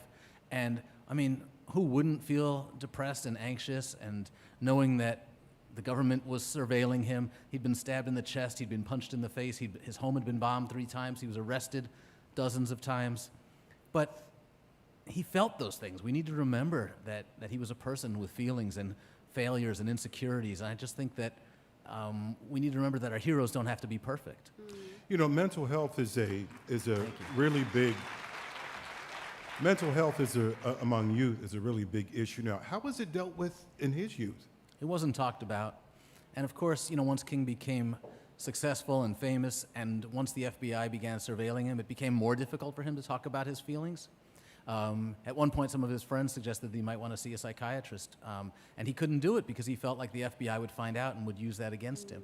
The irony is that all the surveillance we have of Dr. King, the transcripts of his phone calls, which we know with pretty high degree of certainty that they're accurate, we can hear him describing his feelings to his friends on the phone during these phone calls that he didn't know were being recorded. We can hear him saying, I feel like no one's listening to me anymore. I feel like nobody's following me. I feel like a failure. And for Dr. King to feel that way, I think it's so touching and moving, but it also should remind us that he carried on, that in spite of those feelings, he never gave up. I'm just curious, did he have any sense that the FBI was listening and surveilling like that? Any clue whatsoever? After a while, he absolutely knew. And and I talked to some of his friends about that. I said, why did he keep doing what he did? You know, he was on the phone with women with whom he was having affairs. He was talking about his personal business. The FBI wanted to know where he was going to be and what he was saying about the president. And you know, Andy Young said to me, he just wasn't going to let them change his behavior. He wasn't going to let them win by giving in. And in a way, it became kind of a finger. He was giving them the middle finger, like, fine, you want to listen to me? He would never do that. He was a man of God, but those are my words, not his. But it was his way of saying, I'm better than you. I know who I am, and if you want to listen, listen. There's nothing I can do about it. Jonathan, fast forward to the last years of his life, post I Have a Dream. We're talking about mid to late 60s. Dr. King had become inconvenient, not only to the FBI, but also to many black leaders. How so? Well, he was too radical for many people, certainly many white liberals, especially when he began talking about Northern racism. And he was too conservative for many of the younger black leaders, Stokely Carmichael, the Black Panthers, Malcolm X. They used King as a foil in a way to try to make themselves look more courageous. And so King was getting it from all sides, and of course getting it from the federal government.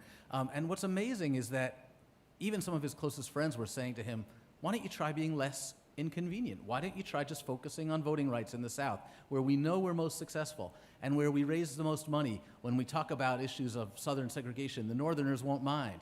And King wouldn't do it. He said, that's not what I'm about. I'm not trying to do what's political. I'm not trying to do what's pragmatic. I'm trying to do the moral right thing. And he had to explain that even to his best friends. It wound up being difficult for him as he took on these issues beyond civil rights, because he said I believe he said it was difficult because people just didn't attract the same kind of support amongst some of his followers, some of the ministers and some of the others.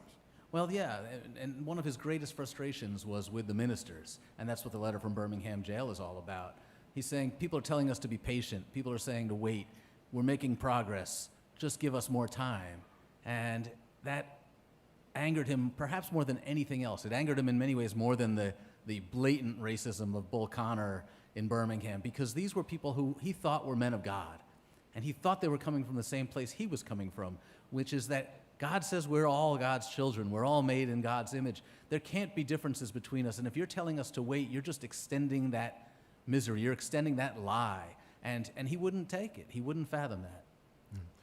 Rahel, I's book on King also reveals letters from King's widow, Coretta Scott King. Those letters reveal just how much impact she and other women had on the civil rights movement, encouraging a more global approach. And yet it's no secret how women were relegated to a behind-the-scenes role. Tell us about women leaders of modern-day movements. Well, I think before I tell you about women leaders of modern-day movements, I first have to say that it is the power of praying women, for example, that are the reason that I'm on this stage today.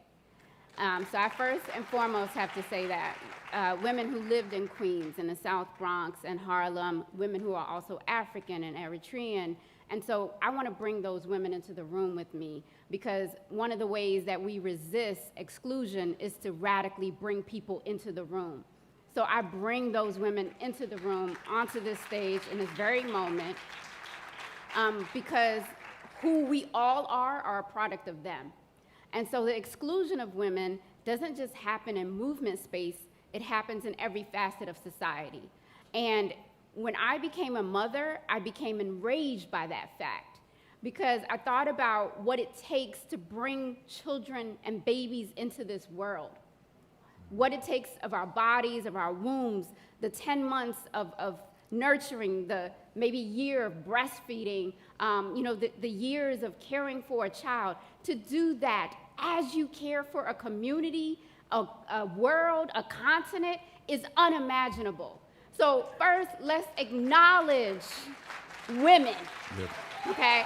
Let's acknowledge women. The full scope of women, the full scope, not just the fact that we're leading the church meetings, not just the fact that we're strategizing like Ella Baker, not just the fact that we're Fannie Lou Hamer and getting people to register to vote, not just the fact that we're like Winnie Mandela and we are leading anti-colonial movements, but we're also women like Brenda in my life, Eleanor in my life, who fed and clothed and took care of people and prayed for people and kept boys off of the streets. So when we talk about the new Jim Crow, which is a part of the movement, we're talking about women who fight to keep their sons out of prison, right? Let's talk about what the movement really is. The movement now has become very commercial. People get paid to be activists. People get foundation money. People become celebrities. They drive crazy cars. They live a good life. But let's talk about the women who have nothing. And they carry communities on their backs, right? I'm talking about grandmas. I'm talking about the neighborhood nanny who takes care of everybody's kids, right? Everybody's kids. I'm talking about generations of women who teach us what it means to radically love, who teach us what it means to care for black men when they might not love themselves. Let's be honest, right? And so women who are in the movement operate in a continuum. I do not stand alone. I operate in a tradition of ancestors. I operate in a tradition of women who recently passed last year, right? And so I recognize everything that I do is a result of what they instilled in my DNA. Some things you're just born with. We know that, right? But then it's the prayers too, right? So I have to name that because I think we relegate women to these spaces when women are everywhere, touching everything. We are moving the world, right? And we don't ever get credit for it, ever.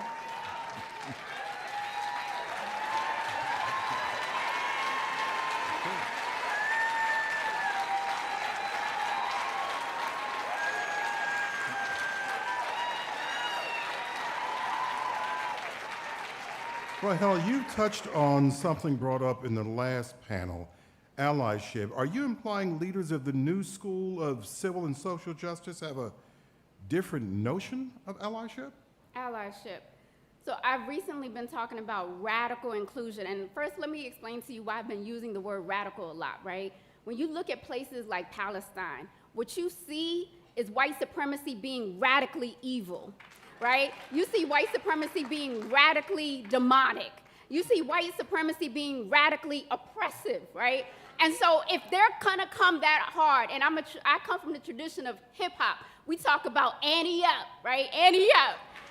And so I think we gotta ante up. And what I mean by that is that we gotta radically bring everybody into the room. And when we talk, and we gotta move to a place where we say, we're not trying to please white folks anymore.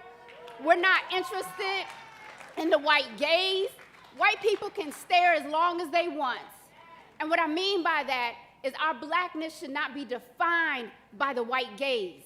We have to define blackness on our own terms. And what does that mean? It means we allow all of us in the room. That we don't say you gotta have a college education to come into the room. We don't even say you gotta have a GED, because some of our most brilliant folks have no institutional training, right?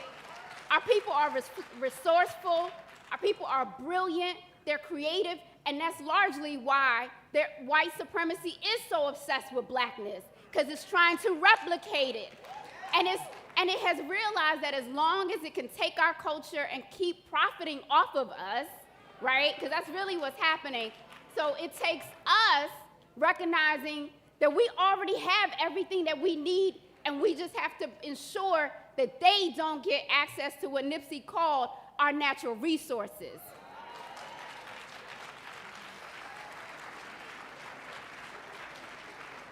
I'd like to delve more into the Israeli-Palestinian conflict, but not in this forum.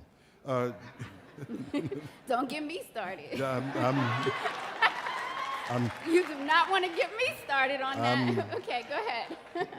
I'm not going there. Free Palestine! Sorry. Jonathan, entangled in respectability politics is this often misinterpreted, cannibalized, and even co-opted notion of woke. Does your research reveal Dr. King as woke? Oh, yeah. He said it himself. He said, our very survival depends on staying awake and adapting to change and continuing to fight.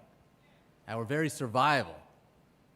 So I think when you look at King and you look at, as I said earlier, people who were saying to him, stick to voting rights, he's adapting to change. He's staying awake Because what's the alternative to staying awake? Going to sleep? And what happens for King is when he begins to speak out on these issues, when he becomes more and more woke and begins talking about northern racism, when he moves to Chicago and highlights what's happening there in terms of school segregation, housing discrimination, job hiring discrimination, he gets beat up more and more by the northern press. But what he's trying to do is wake us. What he's trying to do, he sees his job as being a spotlight. I'm going to shine the spotlight on the worst of American racism. And I'm going to shine that spotlight until you do something about it. And that's what finally forces the president to introduce civil rights legislation and voting rights legislation over and over again. It doesn't always work, but he insists that his job is to shine that light and to wake us up. Rahel, I've heard you speak on the differences in being woke in America versus being woke in war-torn and challenging environments across the world. Yeah, so, I'm a product of a war-torn country. I was born amidst war. I came to the United States undocumented. And, I came here on a 6-month visa and became undocumented. And I was undocumented for 10 years. I didn't get my citizenship to the United States until I was a senior at Stanford University.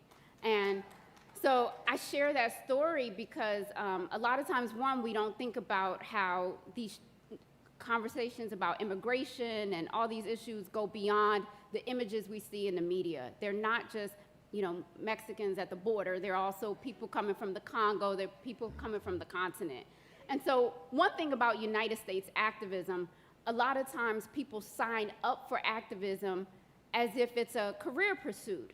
But my brother was a freedom fighter. And when I say he was a freedom fighter, he carried arms. He was part of a liberation front. He was a political prisoner. He was in jail and wounded. And my sister also was trained with AK-47s. There are pictures of them holding guns. These are the stories I heard growing up. And so they normalized revolution for me. They normalized being a refugee. They normalized being someone seeking political asylum. I grew up with that my entire life. And then I started to connect that to the young brothers I saw going to prison in the United States. So what I would say about, being a child of Africa, traveling the world, seeing these conditions, survival is the reason that people pursue what we call activism. They're trying to survive. They're trying to feed their kids. They're trying to ensure that some oppressive force doesn't come and steal their land. And as I said, their natural resources, right? It's a survival mechanism. The United States uniquely has a facade of freedom that unfortunately makes us very comfortable. And if you are going to do anything for future generations, the first step is to become uncomfortable being an American. It will change your relationship to capitalism. It will change what you consume. It will change the networks that you watch on television. You will begin to say to yourself, I'm beginning to see what being American does to millions of people all across the world who are suffering because of my tax dollars. It sounds as if what you're saying has become inconvenient. Become radically inconvenient. I'd like to close this discussion by talking about faith. And Jonathan, any last thoughts on the impact of the Black church on Dr. King? I think it's everything. I think, he talked about, and there's a sermon that he gave the most often. We, of course, remember the I Have a Dream speech, which is his most famous speech. But the sermon he gave most often was called The Three Dimensions of a Complete Life. And what he said in that sermon is that we have to be who we are, to be successful, to make change, to bring this country into alignment with the words, to fulfill the promises and the words of the Declaration of Independence. We have to have 3 dimensions. We have to, first of all, take care of ourselves. We have to learn to love ourselves because we can't love others until we love ourselves. Amen. And we have to be the best at whatever we choose, whatever path we choose. The second dimension, so the first dimension was the length of life. The second dimension was the width, the breadth of life. And that meant thinking about others. That if you're passing by somebody in need because you're afraid of what might happen to you if you help, you should be more afraid of what's going to happen to that person if you don't help. So the breadth of life is the second dimension. And the third dimension he talked about is the height. And that means reaching for God. That means fulfilling the ideals that we live by, that we are not here for ourselves, that we are trying to live up to the image that we believe in, and that there's a power greater than ourselves, and that when we lift up ourselves to a greater height, we can lift the nation and the world to greater heights. And that was everything that drove King, because over and over again, he was slapped down for speaking out on his morals. He gave the greatest speech of his life, I believe, here in New York at Riverside Church, exactly a year before his assassination. And he talked about the fact that militarism and materialism were rotting the soul of this country. And he felt like until we addressed the core issues of what it meant to be good human beings, our work was not going to be complete. And the next day, he gets a call from one of his closest friends. And we know exactly what he said because the FBI was recording the call. And he said, this friend said, "I thought that was a terrible speech. It's going to hurt us. It's going to hurt our fundraising. It's going to hurt our ability to get things done on Capitol Hill." And King has to say to one of his closest, dearest friends, "Don't you know who I am? What I did may not have been politically wise, but it was not morally unwise." Wow.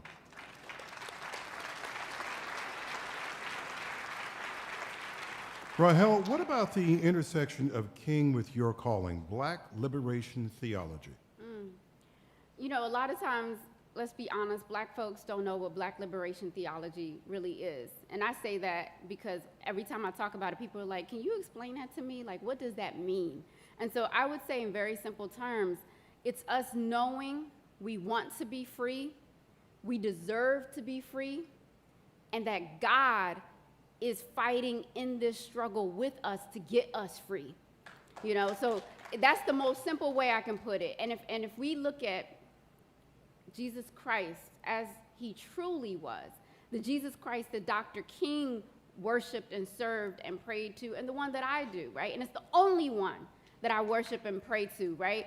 So part of all of this, and I think this is in the tradition of King, it's reclamation work. It's reclaiming the Christ of commercialism. It's reclaiming the Christ that conservative Republicans have created. And it's being honest about who Christ was. Christ was a Middle Eastern man born in an occupied land. Let's start there, right? In an occupied land under the Roman Empire, an oppressive force, okay? Born to what might be considered a single unwed mother, okay? And born in what you might call the ghetto of his day, okay? And in all those conditions, who did he hang out with? Drugs, drug dealers, prostitutes, pimps of our day, right? Everything that Christ did was countercultural. It was radical, it was revolutionary, and he died as a political prisoner, fighting for the liberation of poor and oppressed people by a Roman state occupying a land that was not their own. And what is this land but land that does not belong to the United States? And what are we but Black people dying under an occupied state, right? And so when we begin to understand that Christ, that's the Christ that King worshiped, and that's the Christ that I worship. And what I would encourage is that we reclaim that Christ for a generation that is not accepting their spiritual inheritance.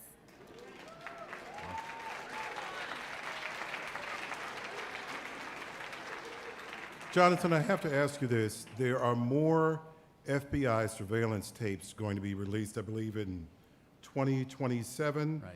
A follow-up book, perhaps, for you? Well, we'll see what they say. I think the worst of it has been released, and I think the worst of it is not, the worst thing that we get from those transcripts and from those tapes is not what it reveals about Dr. King. In fact, it reveals his humanity. It reveals that he was flawed, that he was human, that he was struggling like the rest of us to be the best man he could be. The important thing that those FBI transcripts and tapes reveal is the depth and depravity that our federal government went to try to destroy this man and break up the civil rights movement. And we now know that it was not just J. Edgar Hoover, that it was many high-ranking officials, including President Lyndon Johnson, who was encouraging J. Edgar Hoover to release the tapes to the media, and that members of the media, while they congratulate themselves for not writing about King's personal life, also missed the big story, which is that the federal government was surveilling a private citizen and a moral leader, and they didn't write that story. So to me, what's important about the FBI tapes has already been revealed, and that is that Our government saw King as a threat to the status quo. They saw him as somebody who was going to demand that the people who'd been hoarding power for centuries might give some of that power up, and that's why he was considered a threat. How about a hand this evening for Jonathan Ives' book, King, A Life, a biography of Martin Luther King Jr. It's out now. Rahel Tesfamaria's book, Imagine Freedom, Transforming Pain into Political and Spiritual Power, is available for pre-orders. Thanks to both of you. Thank you.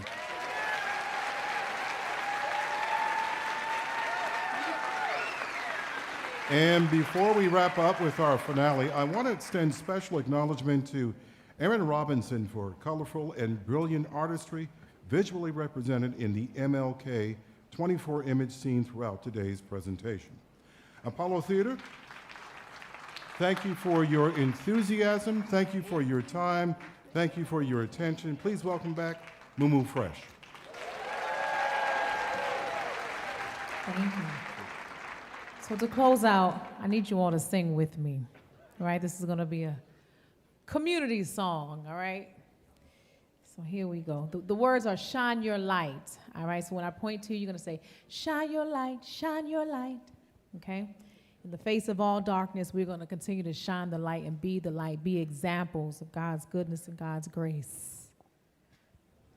Whenever you all are ready. Shine your light, shine your light. All right, that's your part? Shine your light, shine your light. Oh, that sounds good, all right. Shine your light, shine your light. Yeah. Keep on walking with your head held high.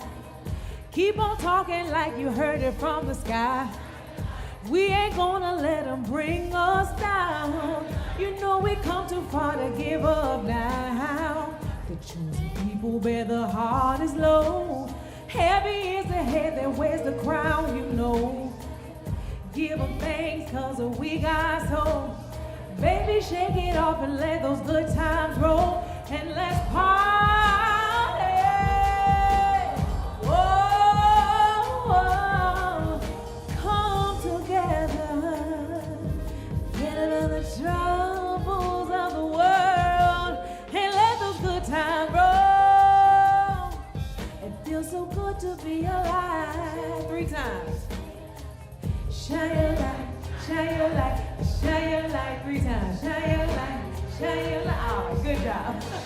A child is born with no state of mind, raised up in this ghetto life. 3 strikes got daddy doing time. Feel like we was born under a bad sign. Them crooked cops shoot your kids right in the back. They raided my grandmama's house, she had a heart attack. And when black girls go missing, they never look for that. This ain't no way to live, but shit is where we at. Always feeling like we falling on some bad times, but we find a way to smile and keep our heads up high. We party, we forget about the troubles of the world. Oh, too much hard times will hurt your pride.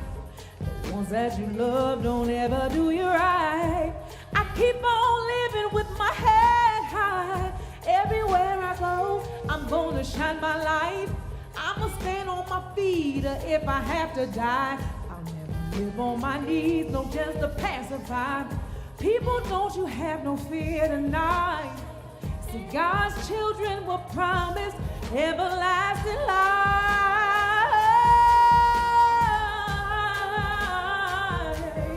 People come together.